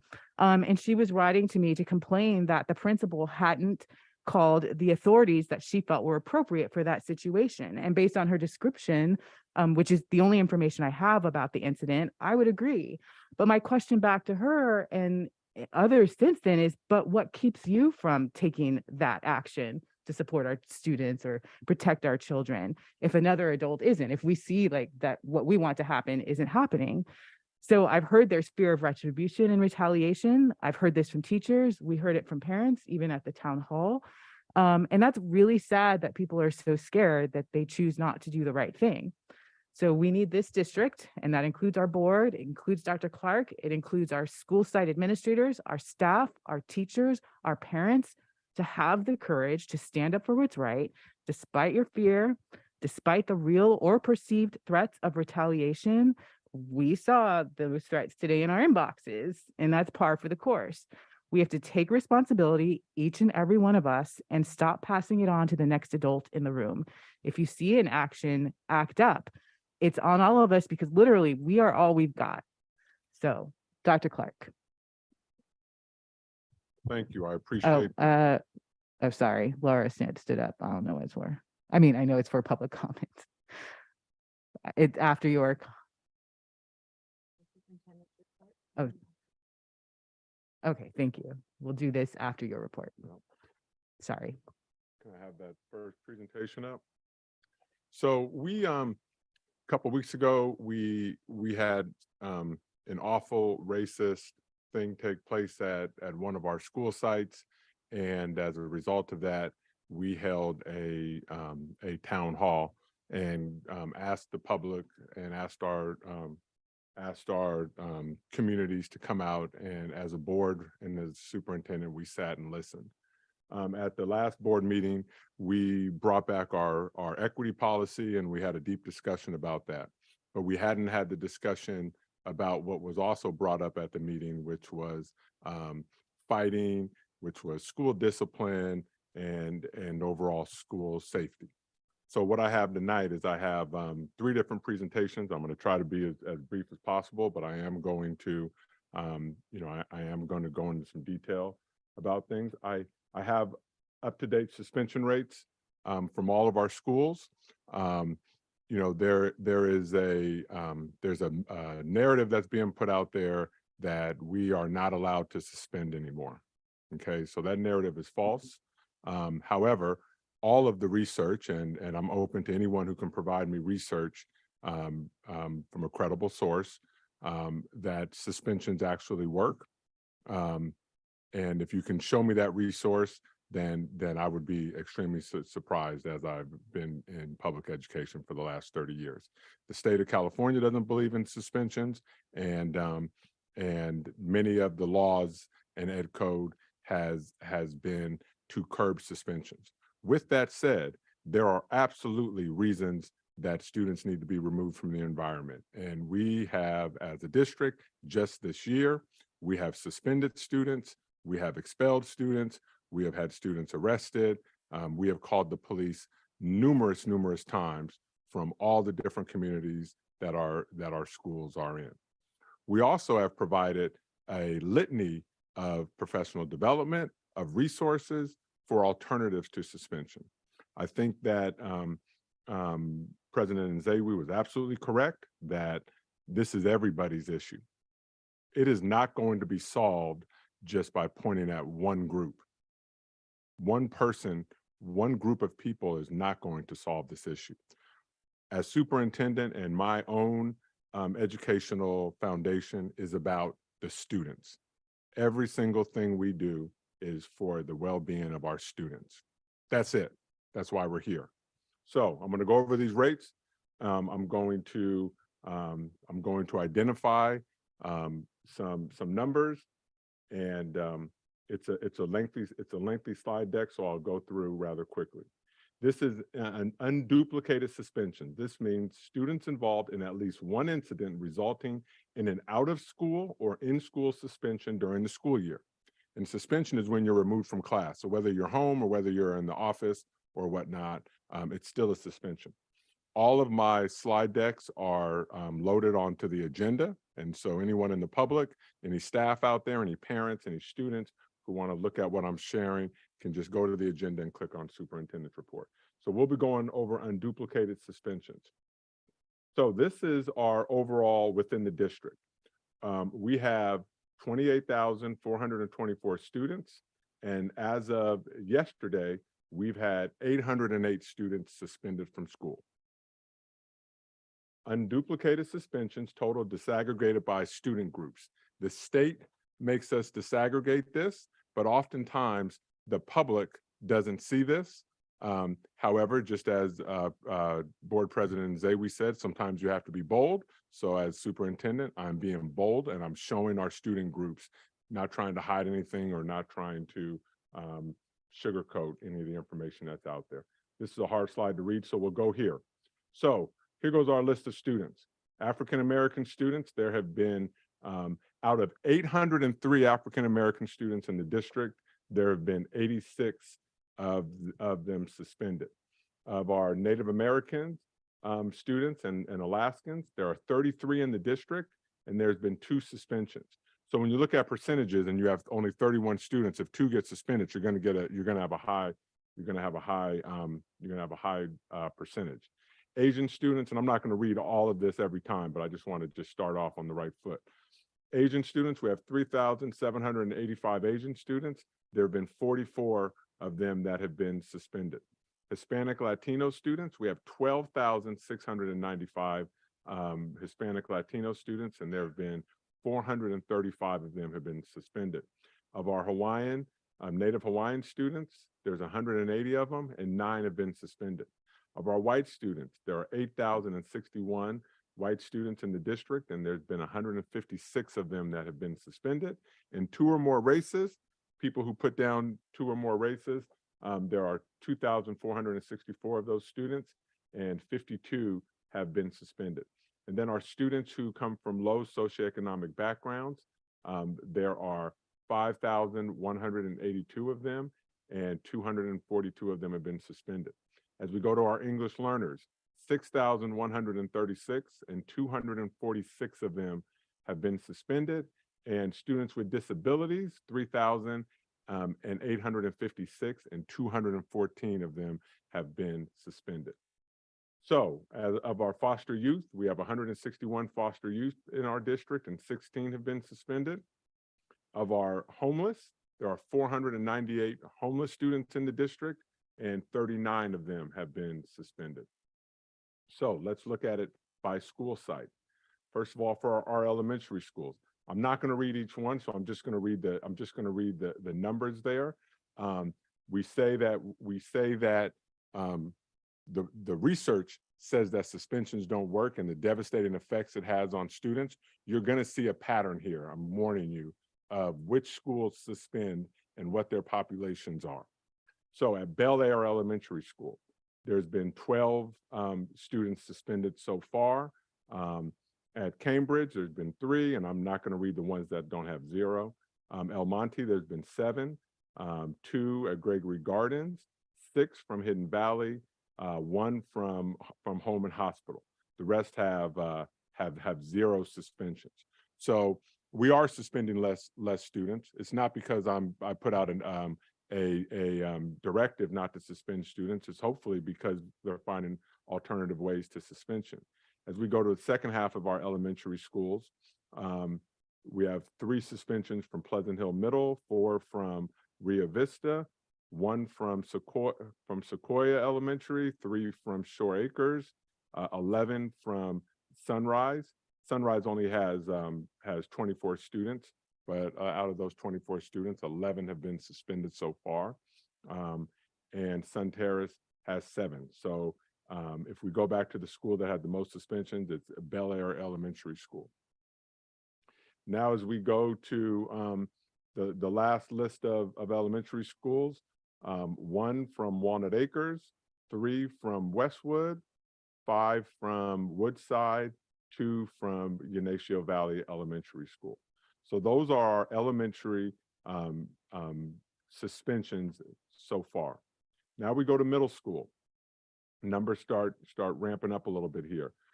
Diablo Valley Middle School, there's been 8 suspensions. El Dorado Middle School, 59 suspensions. 59 kids have been suspended from El Dorado. As we go down, Foothill 2, so 59 from El Dorado, 2 from Foothill, 3 from Holman Hospital, 7 from Horizon School Independent Study, 35 from Oak Grove. I want to point that out. Oak Grove has made a just tremendous work over there. Principal at Oak Grove has really taken ownership of the school along with that staff over there, and they're doing some amazing things. They were one of our leaders of suspensions last year, and now they're at 35. Pine Hollow Elementary School. We had a parent here earlier from Pine Hollow. 47 suspensions at Pine Hollow Middle School. Pleasant Hill Middle School, 18. Riverview, 85 suspensions. 85 suspensions at Riverview Middle School, 19 from Sequoia, 1 from Sunrise. Those are our middle schools. And the last one, Valley View Middle School. That's which school we heard some parents at the town hall. There's been 26 kids suspended from Valley View. Now we go to high school. College Park, 55 suspensions from College Park. Concord High, which has 800 less students, roughly 700 or so less students, 54 suspensions. So they're one off from College Park. As we go down, Glenbrook, 6, Home Hospital, 7. One day I'll find out how kids from Home Hospital get suspended, but we'll figure that out. Horizons Independent Study, 9 suspensions. Mount Diablo High School, 127 suspensions. Northgate, I know we had some parent earlier from Northgate, 41 suspensions from Northgate, 40 suspensions from Olympic. However, Northgate has 1,508 students and Olympic has 300 students. So they almost have identical number of suspensions. Prospect High School, 12 suspensions, and Ignacio Valley High School, 70. Remember, Ignacio was one of our leaders last year, and we see Mount Diablo or Mount Diablo High with 127, Ignacio with 70. So now we look at multiple suspensions. Let's look at the students who've been suspended multiple times. So this is how it's broken down. We got 4 or more suspensions. We have 3 suspensions, 2 suspensions, and 1 suspension. Out of the 800 or so suspensions we've had, 581 of them are only a one-time suspension. That's a good thing. 2 suspensions, 131, 3 suspensions, 58 students, and 4 or more, 38. So again, we hear often, nothing's happening, no one's doing anything. Clearly, something's happening. So let's look at it by student group.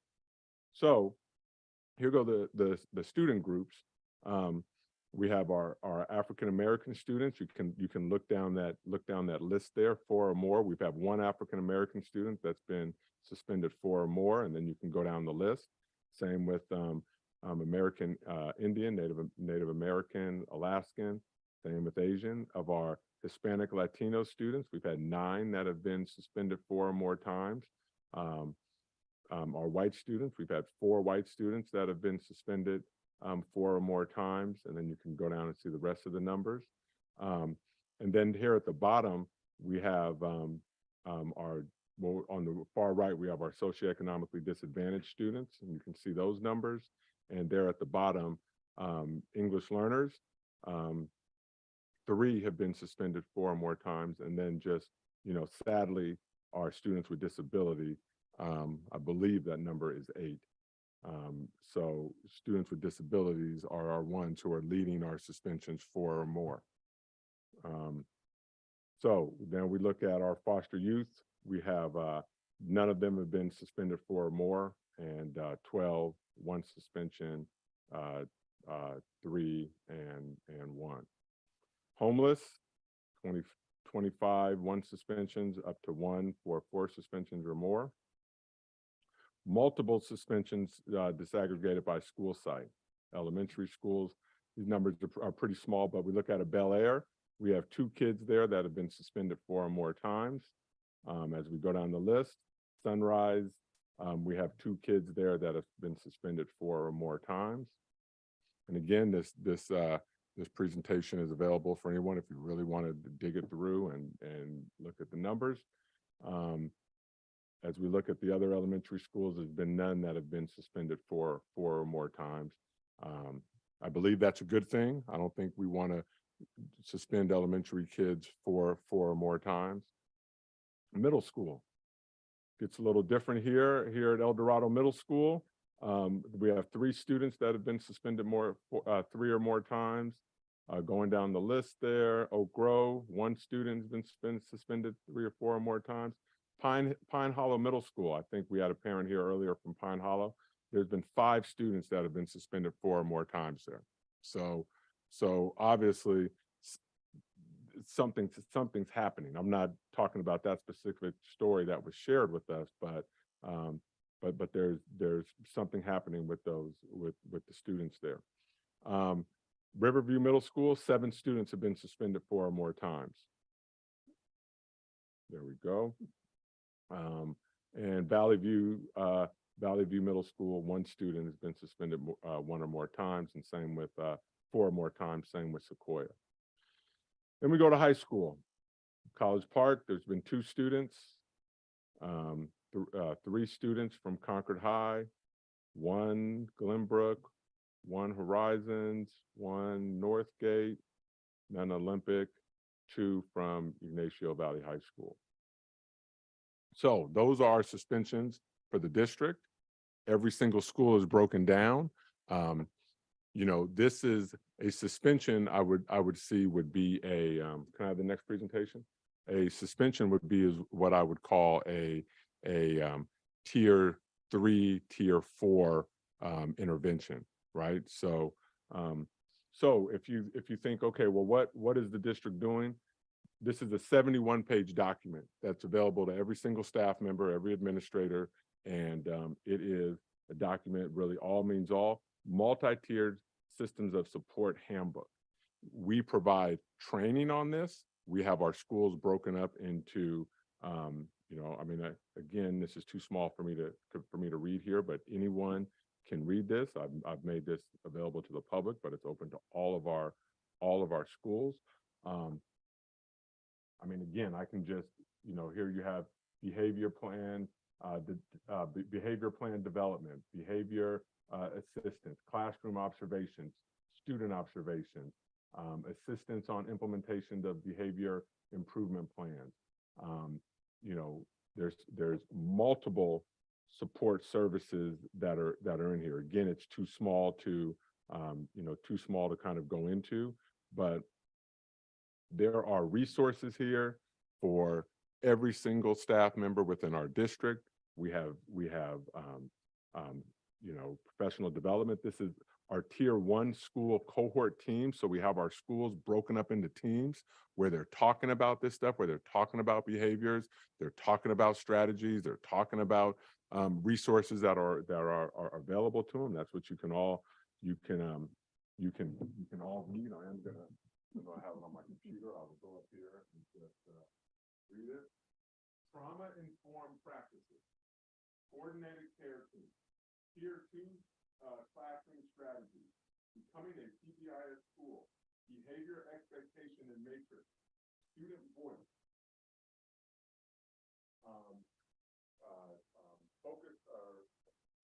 focal-based classroom behavior strategy, community, can't read that, culturally responsive classroom and site practices, social emotional academic alignment. I mean, it is all there what we're doing.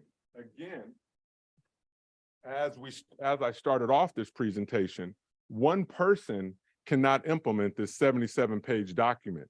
It has to be everyone working together, working on supporting our students. I mean, again, tier 1 anchor practices, academic anchor practices, social emotional anchor practices. All of these have links to resources. You know, and we've even moved into the millennial world. We got QR codes or whatnot. We have stuff on educational equity. It's just again, it's just amazing the amount of work that we have in this document. But again, we cannot, one principal of an elementary school cannot be responsible for the discipline and for the setting the the culture for 200, 300, 400, 500, 600 kids, right? So my call to everyone is, we're going to solve this. We all are going to work together. Our kids are worth it. Whenever we hear about a student being beaten up, bullied, teased, made fun of, it is absolutely heartbreaking. It's unacceptable. It should not be happening. And this is why we employ all of the people that we do. We have over 3,000 employees in this district, and we all need to work together to make our schools safer for everyone.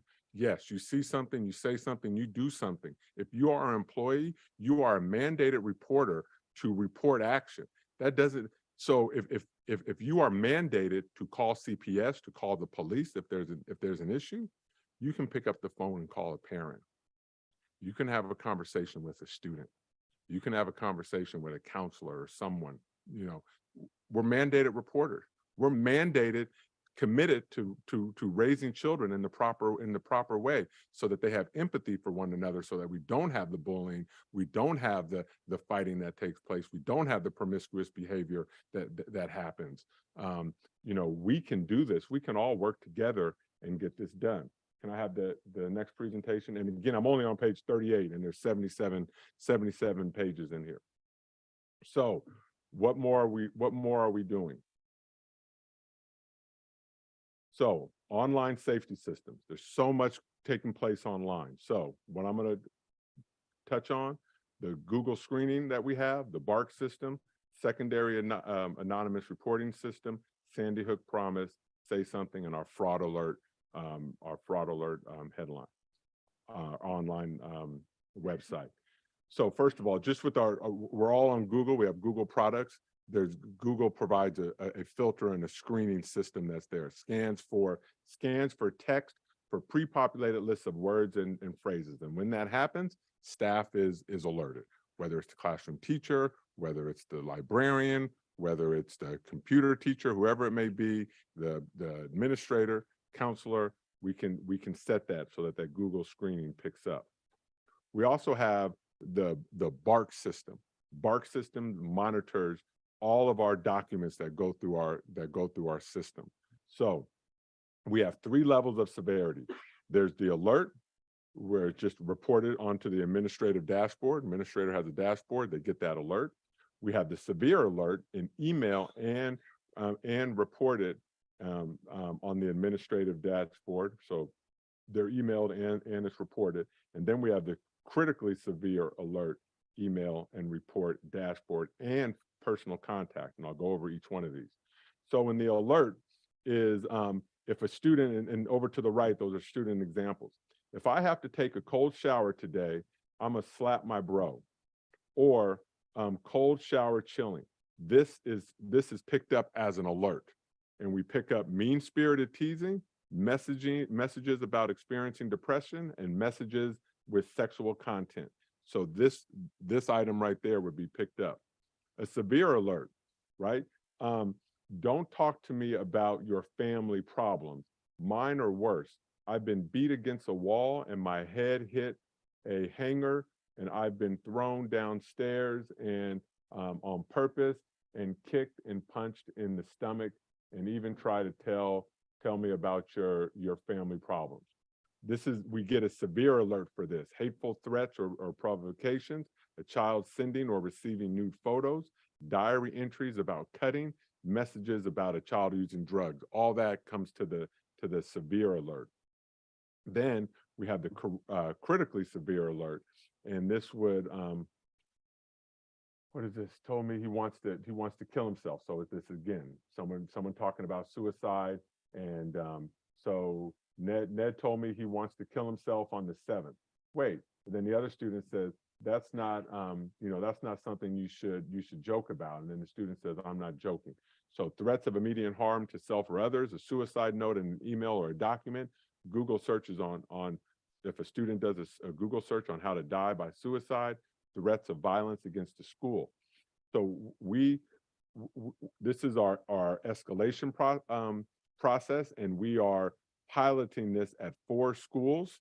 And with this, they will, the BART company will reach out to the person who's designated until they get somebody to alert them of this.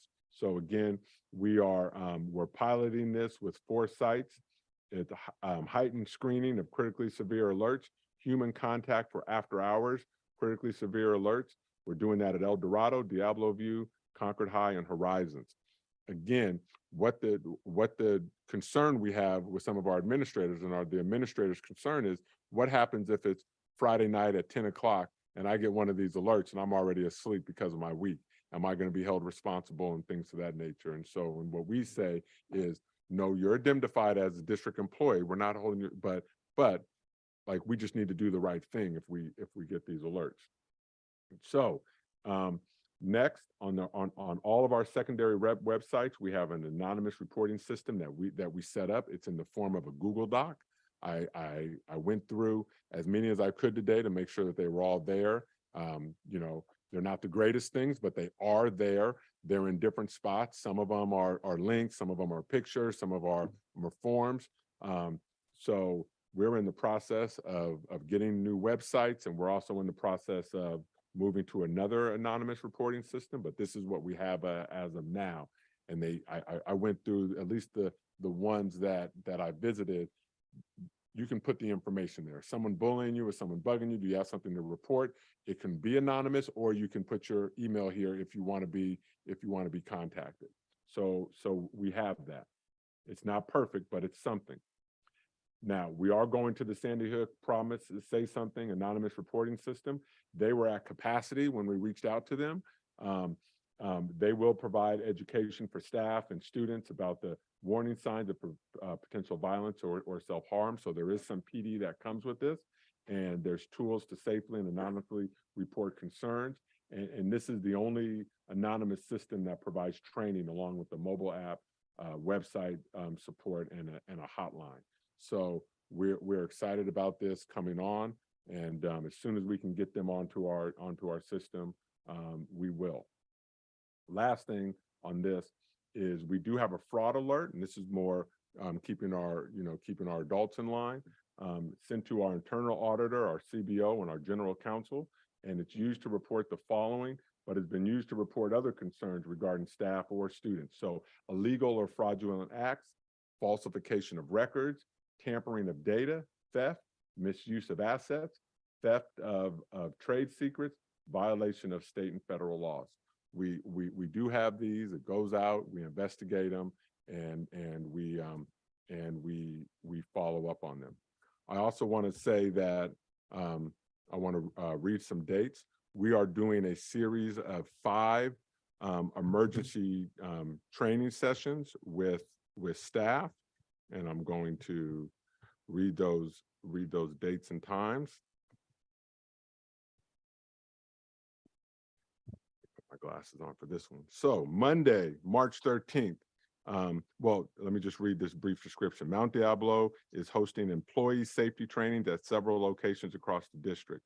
The presenter will be Rockeye Consulting Services, and the training will occur on the afternoons of. So this email went out to every single employee of the district. Monday, March 13th at Concord High from 3:30 to 5. Everyone who attends will be paid on a timesheet, employees that is. And Tuesday, March 14th, Bancroft Elementary School, 4 to 5:30. Wednesday, March 15th, College Park High School from 3:30 to 5. And Monday, March 20th at Rio Vista Elementary in Bay Point from 3:30 to 5. So again, I remain committed to creating the safest possible environment for all of our students. I am not one bit opposed to suspension when appropriate. However, suspensions have been proven not to work in changing the behaviors.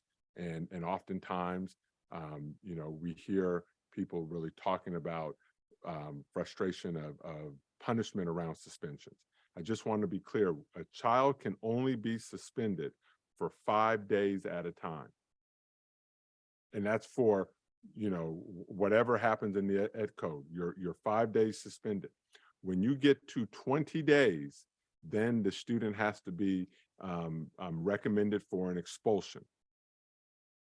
So when you think about activities that take place at school, with you know, 1 day suspension being a violation, but not the heaviest violation, but probably a knockdown, drag out fight is going to result in a 5 day suspension. You got 3 of those. You got 3 more of those 5 day suspensions, and then the student has to go up for expulsion.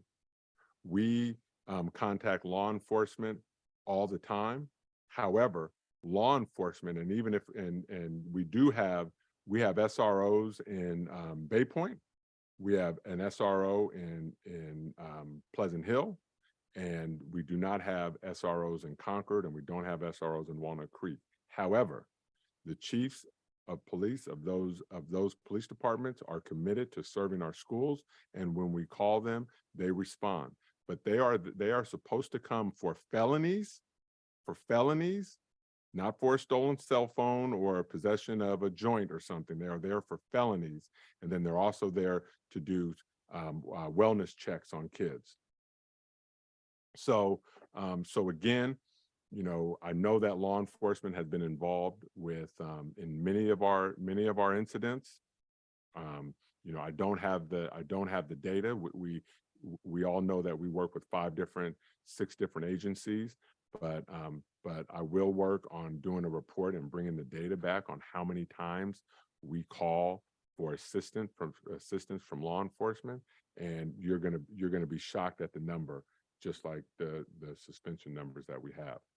Lastly, I'll say is that because of our alternatives to suspensions, that means we got counselors. When you look at that document, you'll see that we have specific positions in place that are there to deal with student wellness. You can call it student behavior, you can call it social emotional learning, you can call it student wellness, but they're there for the students. And they are doing some amazing things. We have some teachers who are doing some amazing things, you know, with partnering with parents, calling parents, systems in their classrooms, you know, where they're really managing that. And because of some of those schools that have really reduced their out of school suspensions, we have several schools that are now off the naughty list, so to speak, from the state. And that did not come from, you know, from my directive. My stance is, have we done everything we could before we suspend a student? And that's all I ask. Just like, you know, don't just be in a bad mood one day and be fed up with an 8-year-old or with an 8th grader or with a sophomore and just say, I'm done with you, you're going home today. Like, what steps have we taken to find an alternative method? If there's nothing else you can do, if you got a kid who's harmful,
all this information is available. Feel free to dig into it and send me any questions, concerns, suggestions that you have. We actually have public comments. Anita Johnson.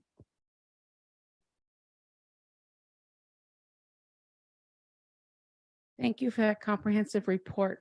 I have two questions, and I don't expect anyone to respond this evening, but I would appreciate if someone would contact me with answers. Number one, what is the expectation for responding to a racial incident on a campus? Specifically, does management believe the incident should be talked about publicly or dealt with privately? There seems to be a lot of confusion among our principals about what it is they're supposed to do. Number two, what is the expectation and resources for supporting victims of specific acts of racism? I'd appreciate if somebody could get back to me. Thank you. I think on the first question, I felt like we were really, at least from us, we were really clear last meeting. Like we have no expectation that anything is hidden. And that we do try to be bold, and like none of this should be secret, because without being addressed head on, nothing's going to change. And so I know that's a value of the board anyway. And I know it's a value of Dr. Clark too. But I don't know that there is anything like a written policy of how a school site responds to that type of incident. I feel like some of this is related to what we call restorative justice, right?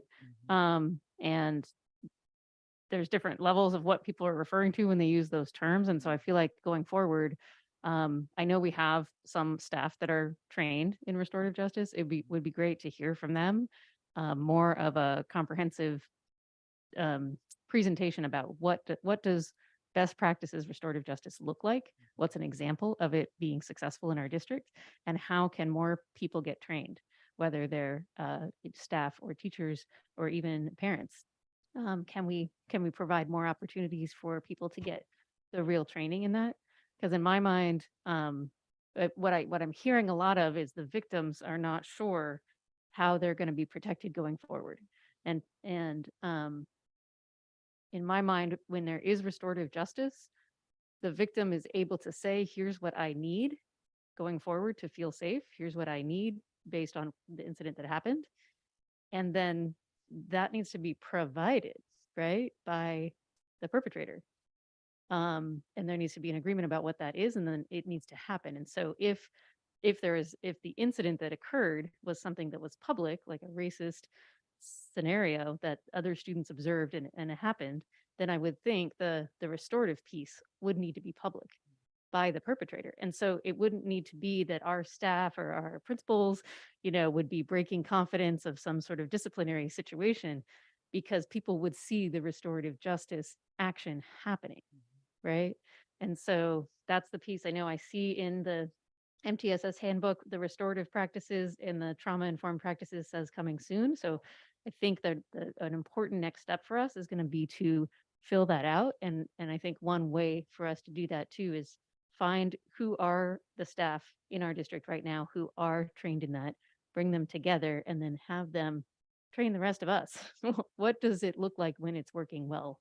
And then how can other people learn that as well? Thanks. Thank you. Cora Mitchell.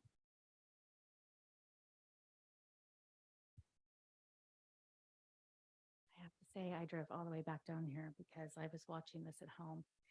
And to hear called out, we can't be the only ones, I get it. But I really didn't hear a lot about what the expectation is for the involvement of parents. There is no communication. I know you kind of mentioned that, and I haven't had a chance to read the whole thing that you just posted. But there isn't enough communication to parents. Things are happening on campuses, even as young as elementary school, and it's not being communicated to parents. When I'm hearing a second grade boy is being told by a fifth grader, I want to suck your, and the parents aren't notified. How are children supposed to process that without guidance of their guardian? That's unacceptable. That's not really being a community with the families that you serve.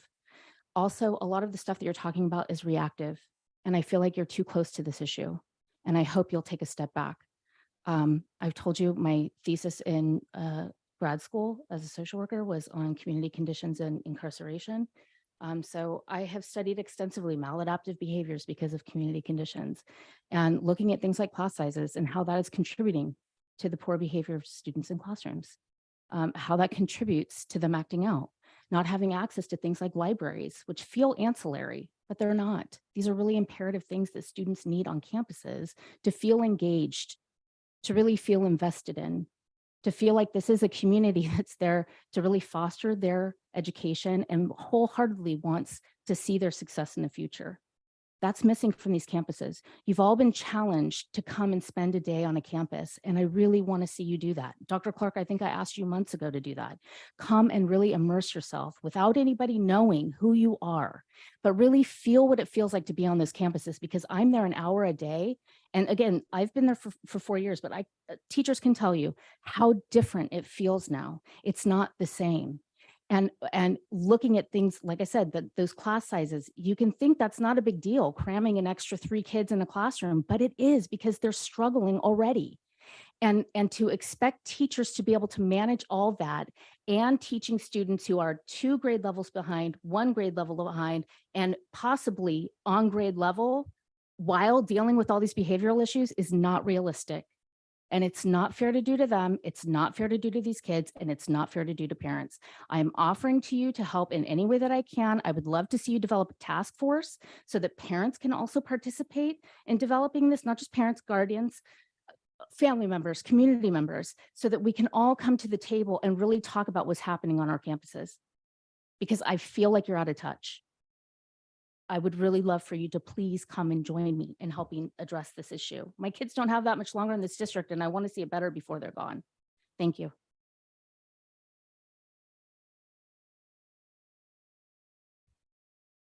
Any other questions or comments of Dr. Clark? No. No. I was asking us about you. I know you don't have questions. Anyone else? Go ahead. I would just say that I think another thing that ties into what I'm hearing you both saying here as well is that everyone needs to be a part of it, right? And everyone needs to be able to take action, whether it's reporting or that kind of thing. And that's where I really would like us to take a look at the CSTAG threat assessment system. It is something that you can get professional development training and use.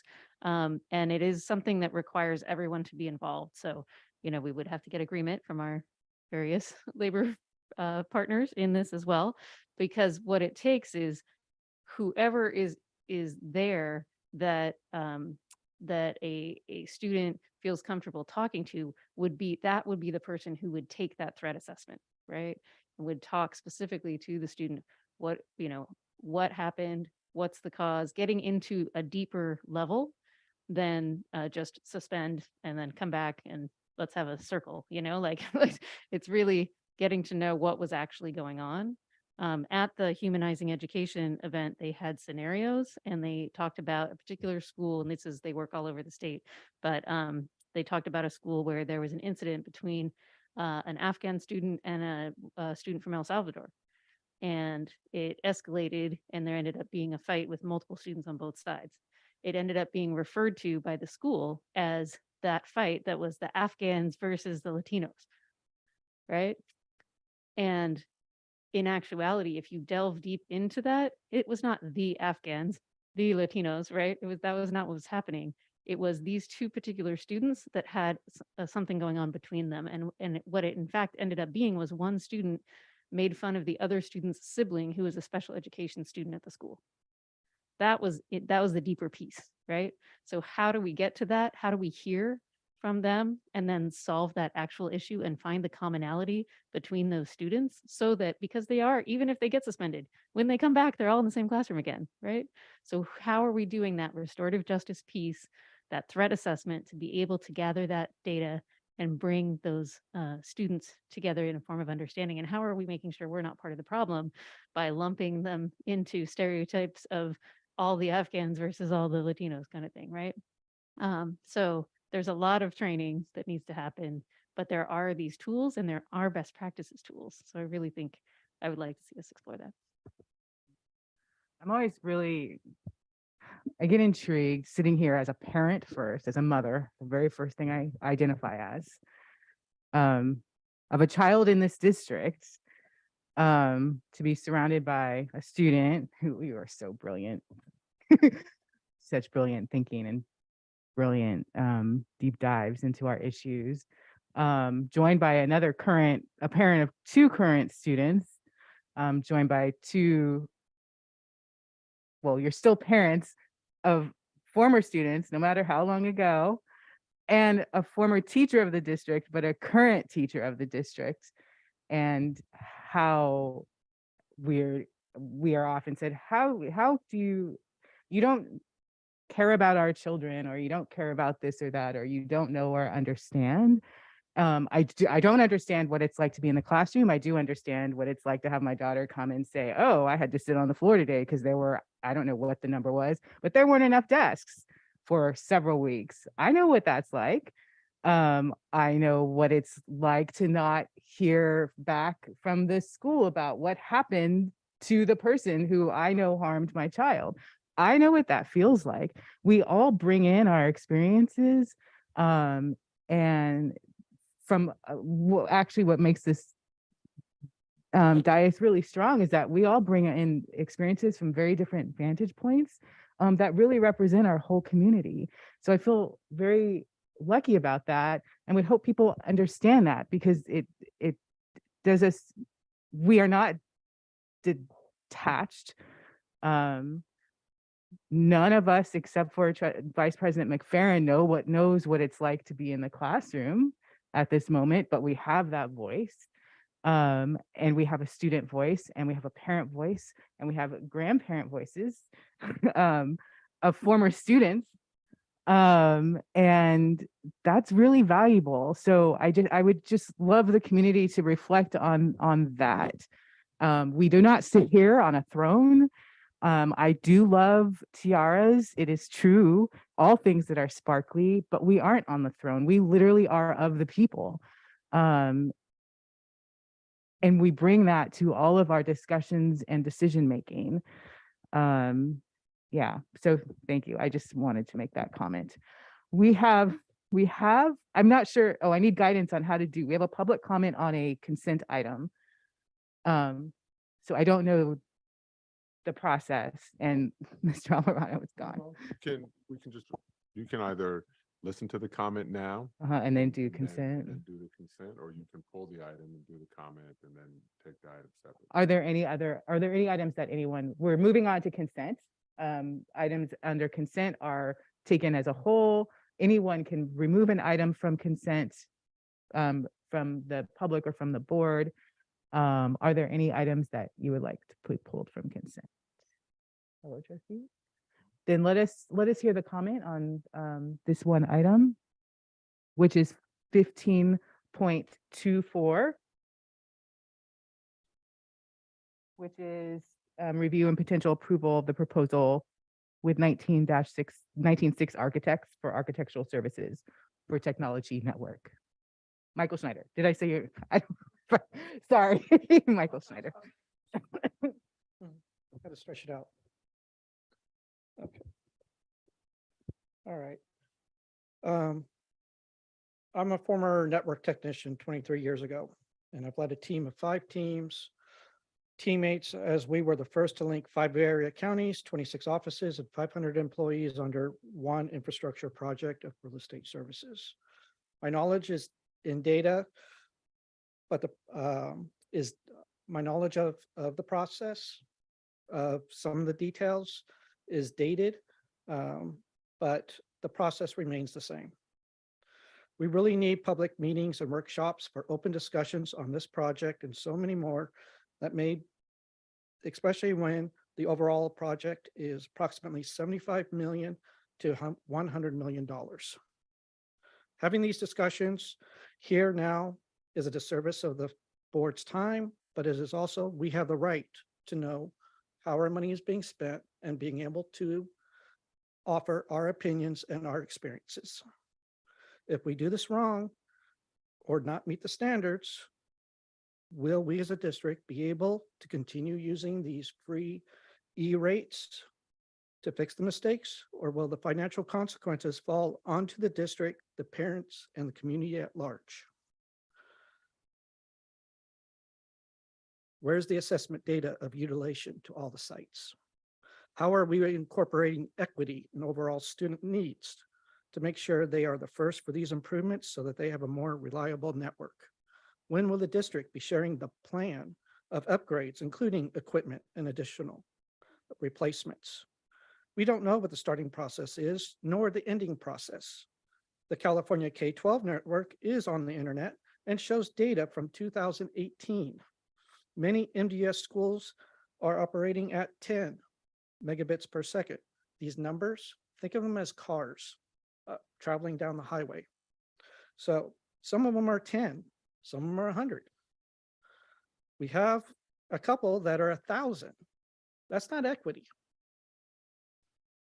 Meanwhile, other districts in the county are consistent with 1,000 cars per second and have data updates from 2021. The proposal is for a server room, basically a secure closet. How are they going to know how big or small of a room will be needed in the future if the district has not done a thorough analysis of data needs and equipment needs now? Was this put to open bid, and why was the vendor chosen compared to others? Their company website is mostly new construction of schools, not retrofits. We've all seen the home improvement shows as they think they know what they're doing and they take out a wall and it's like, oh my God. They have no before or after photos. They mention following MGS district goals, but we have statewide goals that should be followed and has already been set by the state of California. Thank you. That's time. That's time, but I'm not sure which item you were talking about. 1524 That's not what this, like, For an architect. for an architect for $94,000. Thank you. oh, then I guess it was. Is that my last recommendation? If Oh. you do go forward, Your just time. scale is it up. down to one elementary, one middle, one high school. Thank you so We much. have to learn from our mistakes. Thank you. I will entertain the motion to move the consent agenda. I make a motion that we approve the consent agenda as presented. Second? Trustee Nava Flores. Yes.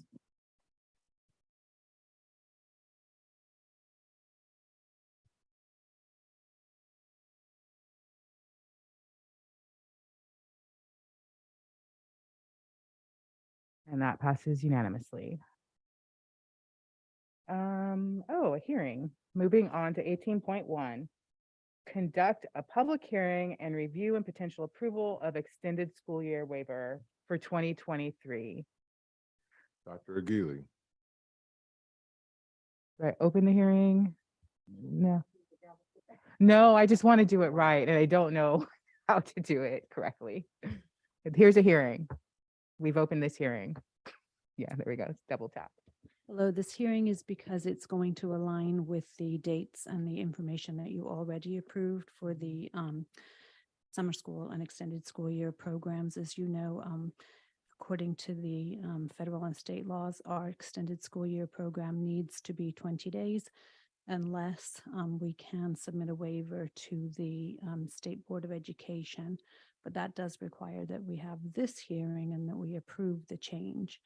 The requirement for us to do that is to, if we are going to shorten the number of days, that we extend the number of hours per day to make it so that we still meet the required minimum. The reason that we explained for the change is to align with the holidays, which allows for flexibilities for families as we're coming back earlier. And really, it helps us with severe staffing recruitings for the summer. Thank you. Are there any comments in this hearing? I just have a question. Are we? Hold on. I think, no, so now I can close the hearing. Thank you, former President Mason. Now you can go, Trustee. My question Nava-Flores. is just if we are approving the district calendar for next school year or for the summer school time. This is only to hold the hearing for the summer program that you've already approved the dates. I entertain a motion. Or unless there's any, are there any other questions? Madam President, I move to approve the submission of general waiver request for extended school year 2023. I'll second that. Trustee Nava Flores, Yes.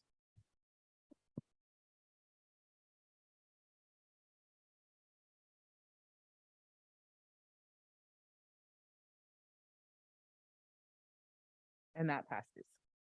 Thank you very much. 18.2, review and potential approval of resolution 2223-46, reducing or discontinuing the number of classified employees based on a reduction of discontinuance of a particular kind of service. We know how to speak English in plain talk. Dr. Scudero to present this item. So this is the annual layoff notice for classified staff, influenced by changes in funding, reduction in funding, reorganization of positions. You'll notice that it's much smaller than in previous years. And I'm pleased to answer any questions if you have them. Madam President, I move to approve resolution 2223-46 to reduce the number of classified employees based on a reduction of a particular kind of service, PKS. Second that. Trustee Nava Flores, Yes.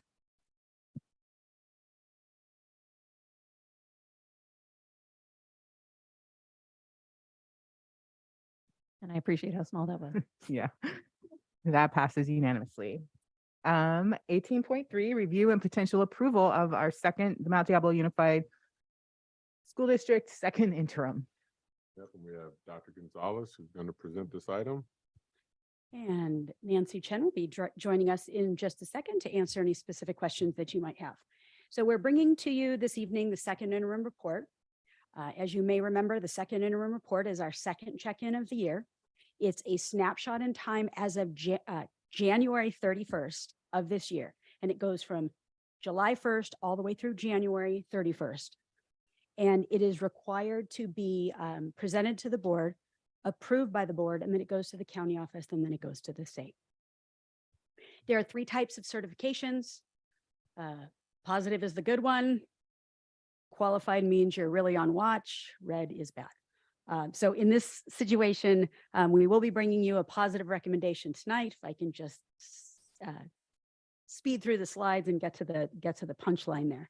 But positive means that we're able to meet our financial obligations for this current school year, as well as the following 2. We always talk about the dartboard. The dartboard is created by School Services of California. All school districts in the state use this dartboard.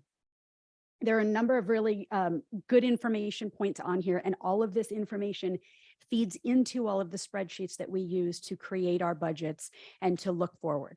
I think the important things to note in this one, where we've had some changes, the COLA has increased for the coming school year, but based on what we were seeing at first interim, has decreased for the second and third year. So as we get a little further into the slides, you'll be able to see some of this. There have been some slight changes in base grants. The California CPI Consumer Price Index, based on a number of the most common items that we happen to purchase. We're really watching that one closely to see what's happening, of course, with inflation, and now, not entirely sure what the feds are going to do with raising interest rates that may happen this week. We're watching those numbers. Right now, we're at 6%. It looks like there will be decreases in upcoming years, but we'll wait to see on those. The other big ones that we like to take a look at are the STRS and PERS contribution rates. Those are our retirement plans. I'll cover that in a future slide. We do take a look at unemployment and the insurance rate there, and then minimum wage is going to continue to increase year after year. So that's something that we have to be mindful of in making those changes. There are some notable changes since the adopted budget, as well as since first interim. We now have 4 full months of attendance. We said this was going to be one of those factors that we were not going to change until we had more data. We didn't just want to change it. We wanted to really make some database decisions. So what we found was our ADA that we were expecting more students to be in school every day. We were expecting, as were all districts in California, that after COVID started waning just a bit, kids were going to come back to the numbers that we expected that we saw during pre-COVID time. That has not happened. There's been increases in some of the budgets as you can see, there are some specific ones that have been earmarked from the state of California. We always do our adjustment to our vacancy budget. That means that when we start out the school year, we have to make the assumption that every single position that we have on the books, that there is going to be a person that fills those positions. And then at first and second interim, it's an opportunity for us to go back and capture that savings if positions haven't been filled. Sometimes we cover those with contracts. Sometimes it just goes back into savings, if you will. The COLA, again, I mentioned next year it's increasing, but the following 2 years it's decreasing from what we had expected. We've got some pretty notable increases in both legal and insurance, as you're aware of from the discussions that we've had over the last 2 board meetings. And we've also had a number of salary increases since first interim. And you can see some of those that are mentioned there because all of those collective bargaining agreements and memorandums of understanding have come to the board through AB 1200. So there's a lot on this slide, but really what I'm trying to show with all these slides is exactly what some of these numbers are, because every single one of these factors does go into the creation of our budget. And so all we've really done here is just mention what these numbers are. So you'll see there adjusted average daily attendance. It's because we adjusted that and we reduced that not too long ago. The unduplicated pupil percentage as of second interim, we've changed this from first interim. At first interim, we were sitting at 50% every year until we got some of that data in. So you can see that that's a drop there. Here is the one thing I want to point out, and it's the last bullet. So we always say we use the dartboard, except in some situations, the California Superintendents Association, they just changed their name from CSESA, so it's a little shorter now. But what they have directed us all to do in their common message is to use 0.5% for unemployment insurance moving forward, which means if you look at the dartboard, it says 0.2 in the out years. They've directed us to use 0.5. So that's the one anomaly. So I really wanted to make sure that we pointed that out. So I know that often you have all asked, as have community members, well, what's the financial impact if revenue changes? So for example, if ADA changes, what's the impact? If enrollment changes, what's the impact? And so here's what we did. We've taken each of these and we've broken it down, and we're really trying to hone in on the next 2 years because we're already in the middle of this year. But when the cost of living adjustment increased for us, for next year, it means that there's approximately $8.5 million additional dollars that we would be getting in. But the following 2 years, based on first interim, those amounts have dropped. Now, we are expecting 8.13%. That's what the governor put in his January budget message. However, things are changing like crazy. I think one of the biggest ones that's going to impact us here in California is the fact that state tax returns, did that just move? No. Okay, state tax returns are not now, they're now not going to be due until October.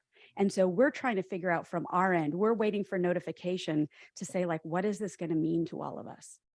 Because it means that the state is going to be trying to guess, and they're now not going to have that money available. So there will be implications from that. We just don't know what they are. You can see the enrollment calculations. So when you look at the next 2 years, we are expecting a decrease in our enrollment, and you can see the financial implications. These all assume that all of our other numbers are consistent. So we're not having one thing affect another and affect another. ADA changes since budget adoption. Just based on the decreases, we originally had said 94.5% for next year and 95% the following year. We're down to 91.5 and 92%. So you can see exactly what the fiscal impacts are over time of these numbers. The unduplicated pupil count, these are the students that we receive additional funding, and each student can only be counted one time. So if, for example, they represent multiple groups, they're counted one time. We waited until we got all of the forms in, and the forms have replaced the free and reduced meal forms that used to exist. And so I just want to commend the many office staff members out there who have worked really hard to try to get these forms in. But what ended up happening was we did not have as high a percentage as we did before. We used to be sitting at 50%. That's what we budgeted for this year and the following 2 years. But you can see that those numbers have decreased. So what we've done on the right side is we've shown you the decrease in revenue. The next one is PERS. Kind of predicted this one at first interim and said, you know, based on the investments of STRS and PERS, we might see that they change. Sure enough, PERS changed. We haven't heard anything about STRS yet. So what's happening is the percentage that we have to pay will be higher, which means we don't have as much revenue to use. So we've calculated that out for you for the next 3 years, only because we have 3 years worth of data. So we figured we'd show it. And then the other one is what I just mentioned about the unemployment insurance and the fact that with unemployment insurance, we're now looking at 0.5% instead of 0.2%. So for us, that's about $750,000. So on this slide, what we did was we summarized. We said, okay, new money, approximately $8.5 million. But based on all these other factors that are changing, assuming that everything comes out as expected, we would have a net of about $1 million new dollars for next year. So thought that that was an important point to really bring in that we don't have $8 million to be creating new programs and doing anything else with, because we have a lot of decreases in all of these other areas. This is our multi-year projection. We always show you the unrestricted, the restricted, and the combined. And just a quick reminder that the difference between unrestricted and restricted, unrestricted, no strings attached, restricted, strings attached. So sometimes you may have restricted funds that you can't use for as many things as you would like, as opposed to unrestricted. And so I always say there are 5 main things that you want to take a look at on this chart. The first one has to do with revenue. And what you're seeing here in revenue is, assuming all comes in as expected, we see a trend of decreased revenue. In other words, we're going from approximately $519 million to 463 to 444. And that's based on all of the parameters that we were sharing on some of these other slides and some of the other things that we're seeing with other budgets. The second thing that we always remind you to take a look at are expenditures. So what we do is we take our people costs, we take our positions that we know are increasing, we take any collective bargaining agreements that are changing, and what you'll see is our expenditures are decreasing for a number of reasons. One of the big ones is we know this year with books and supplies, the money that we had set aside for the last fiscal year, we didn't pay those bills. We didn't get those invoices until August, September for all of our science materials. And so what you start seeing is you start seeing some decreases here. So $507 million as opposed to, $507 million as opposed to 487, as opposed to 487 the next year. However, more importantly, is we take a look at the over under. What's the difference between the revenue we're expecting based on our assumptions and the expenditures that we also expect?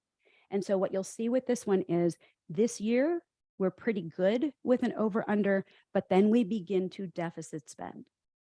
And you see that in the second year to the tune of about 23 to 25 million. Sorry, my eyes can't see that far. And in the third year, that's about 42 million.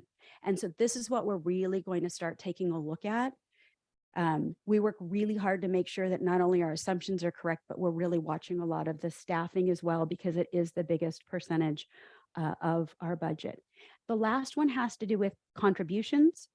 And I know there have been some questions about contributions. So what you see here is the contributions are what we have to pay from the restricted side, but we don't have enough money in the restricted side. We don't have enough revenue. And so we have to contribute from unrestricted over to restricted. But there are some specific program funds that move over with that I'll share in just another couple of slides. So you see the trend in this one is to go from 70 million to 74 to 77.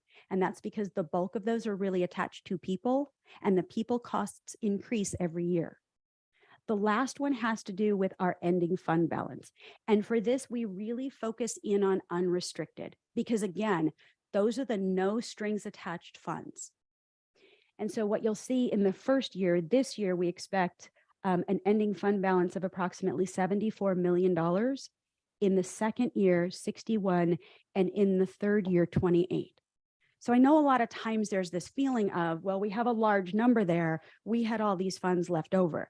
Except if you look below the line, especially in the blue and the black that are below where you see that arrow, you see that we have many of those things that the board has already committed to say, these are priorities for us and we have to fund them. There are some one-time deadlines, and I know board members, you've asked this frequently. We plan to give nothing back to the state or the federal government, not even 1 penny.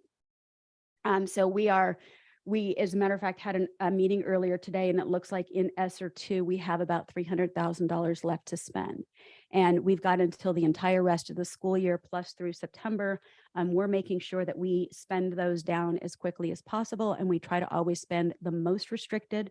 So whatever we can put into ESSER 2 that is part of our plan, we go back and we do monitor that. But what you'll see here is these are all tied to COVID-related one-time funding amounts, and you can see a number of different dates there. So there are a couple where we've got a little more into 2024, but for the most part, we are spending according to our plan, and we are very meticulous with that monitoring. I mentioned a few slides before the contribution to restricted resources. There are 3 contributions that we have that are part of every year's budget. We point these out so that you can see them. It's a contribution for special education because, as we know, the state and federal government combined, they do not provide enough funds to cover our expenses, and that pertains to districts across the nation. The second one we have is required, and that's for routine restricted maintenance, and that's based on our expected revenue. And then we have athletics and media reps. And so all 3 of these continue to increase every year, although in the out years, you're going to see routine restricted start to decrease because we are expecting less revenue. This is our budget cycle. We are currently in the second interim. Next up will be the governor's May revisions. Again, we're really curious to see what the governor is going to have to say. Usually at this point in time in the year, we're reading the tea leaves and there is nothing to read out there. As a matter of fact, about this time, the governor usually gives his update to the legislature, and he just announced, I think you heard this, he just announced earlier today, he's not giving an update to the legislature the way he normally does. He's going to write them a memo. So we'll get a hold of the memo and see what it says to see if it's going to be any indications, but we think it's going to be a very curious next couple of months. So again, the good news is we are able to maintain our 3% minimum reserve for this year, the following 2 years. And we are bringing you a report that requests that you approve a positive certification. From here, it does go to the county office based on your decision tonight. And then when we get the report from the county office, we will stick it in a future board report. It usually takes a few months for them to look at everything and verify whether they're going through all of our numbers and our reports and believe that they are accurate. Happy to answer any questions you might have. Thank you.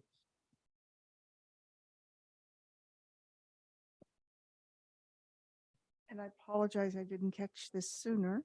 On slide 7, which is the changes in the cost of living adjustment COLA, increase and decrease in revenue, that one.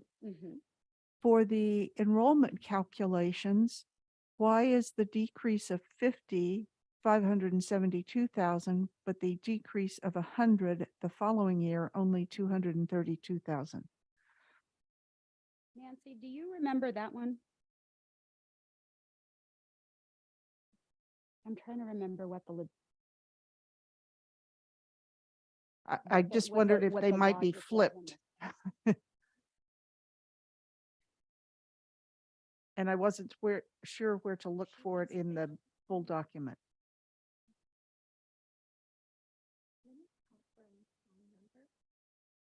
So we can get back to you on that one. Thank you. Sure.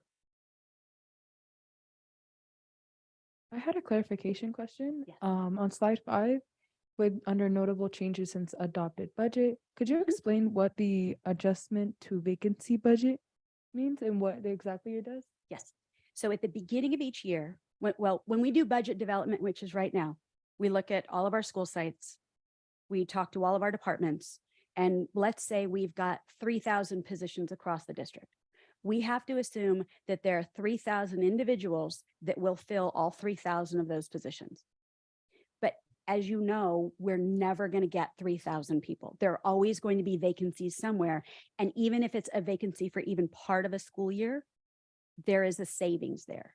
And so at first interim, which was what we calculated in December, we went back and all of the savings through October 31st for all of those unfilled positions, we capture that savings and we let that fall to our bottom line and we redistribute those funds.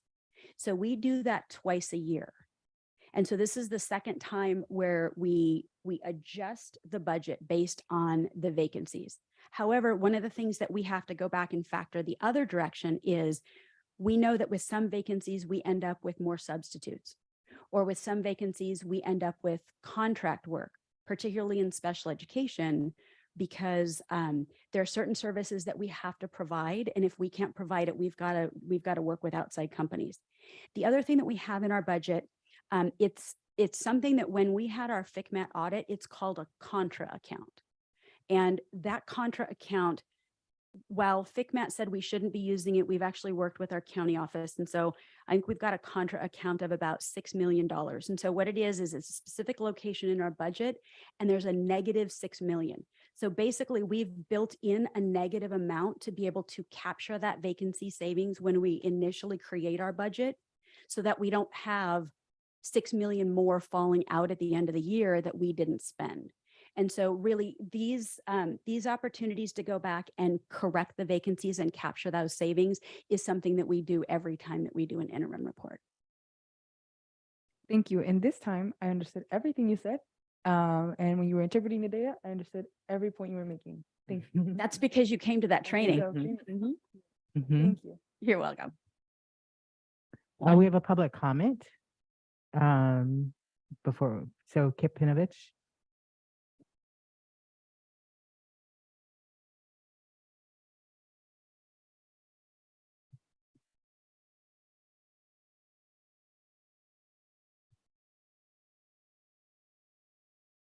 I don't have a handout because this one's way too small to look at. But one of the things I've been doing since I came back to the district in 16, 17 is I've kept track of every single adopted budget, first interim budget, second interim budget, unaudited actual, and the multi-year projections from each year. And I've compared how accurate those are with the unaudited actuals that come out at the end of the year. This totals 50 different documents over the technically 6 years, because we're not through with the 7th one yet. So I understand the requirement of having to put forward the reports, but I have the average behavior. And the average behavior is on every interim report that's required, not the unaudited actuals, but all the other ones, the deficit that is estimated, because it's usually a deficit, is basically overestimated by an average of about $20 million. So when I see deficits, part of me doesn't get too freaked out, because the pattern has always been when we end up getting to the unaudited actuals, there is this big thing that comes through that somehow wasn't visible during all the other reports. And I guess you can say I've just gotten used to it, but when there are hints, we don't have it. In the last 2 years, our average overestimated deficit per report is over 40 million. So that means when the unaudited actuals come out and you compare that number with what people were saying about the change in the net fund balance during the whole year, we end up with 40 million or so more at the end of the year. That's just the way it's been every single year. And I still have not really had anybody address why that happens regularly. So it's great that we actually have a projected surplus, because based on the past behavior, the 11 million surplus would maybe end up being at least 30 million with the average that has happened in the past. So I'm curious what will happen this year, because this is one of the first years that there has been a surplus this late in the year. You know, in the future, I'll have some, I'm trying to do some other looking in to kind of see some patterns, but you know, I just thought I would share that, because I know when this stuff comes out, it's like, oh, it looks bad. It always looks bad. It's like, it always seems to not be as bad. And that's what historically has happened. So it's, in a way, it's kind of fascinating to watch. Thank you. Thank you very much. Any other questions for Dr. Gonzalez or her team? Did we get it all? Just a few thoughts. I think one other change that has happened since 2016 was a number of salary raises that we were able to achieve as a board here for all of our labor units. So that's a win.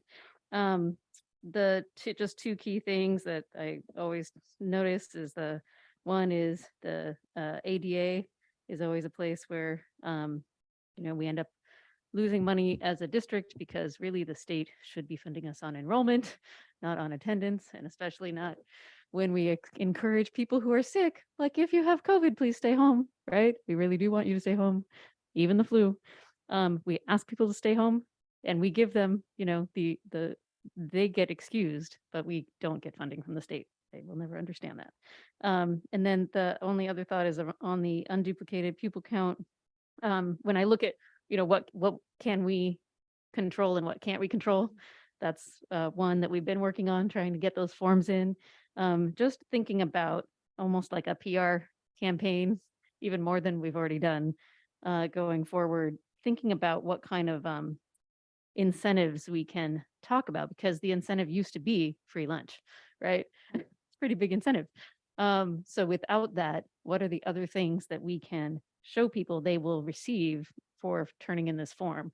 And I think that there are other things that they qualify for, particularly at the high school level. It can qualify you for a number of scholarships. It can give you, fee waivers on your different tests, right? The AP test or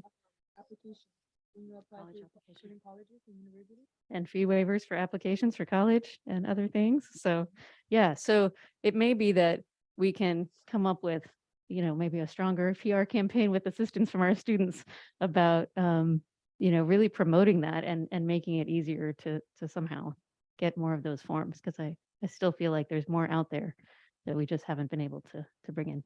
Thanks.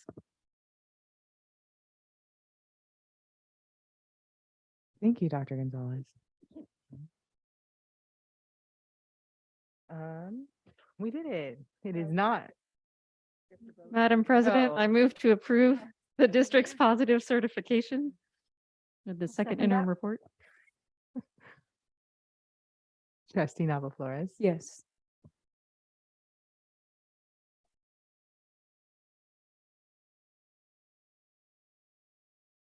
Yeah, we did it. That passes unanimously. We did not stay until 11:30. Thank you all for meeting. Are there any, I know, right? Are there any future agenda items anyone would like to propose? I have things in mind, but I'll just write them down that are relevant to our discussion today. So I need my thoughts. All right, with that, are we good? Meeting adjourned.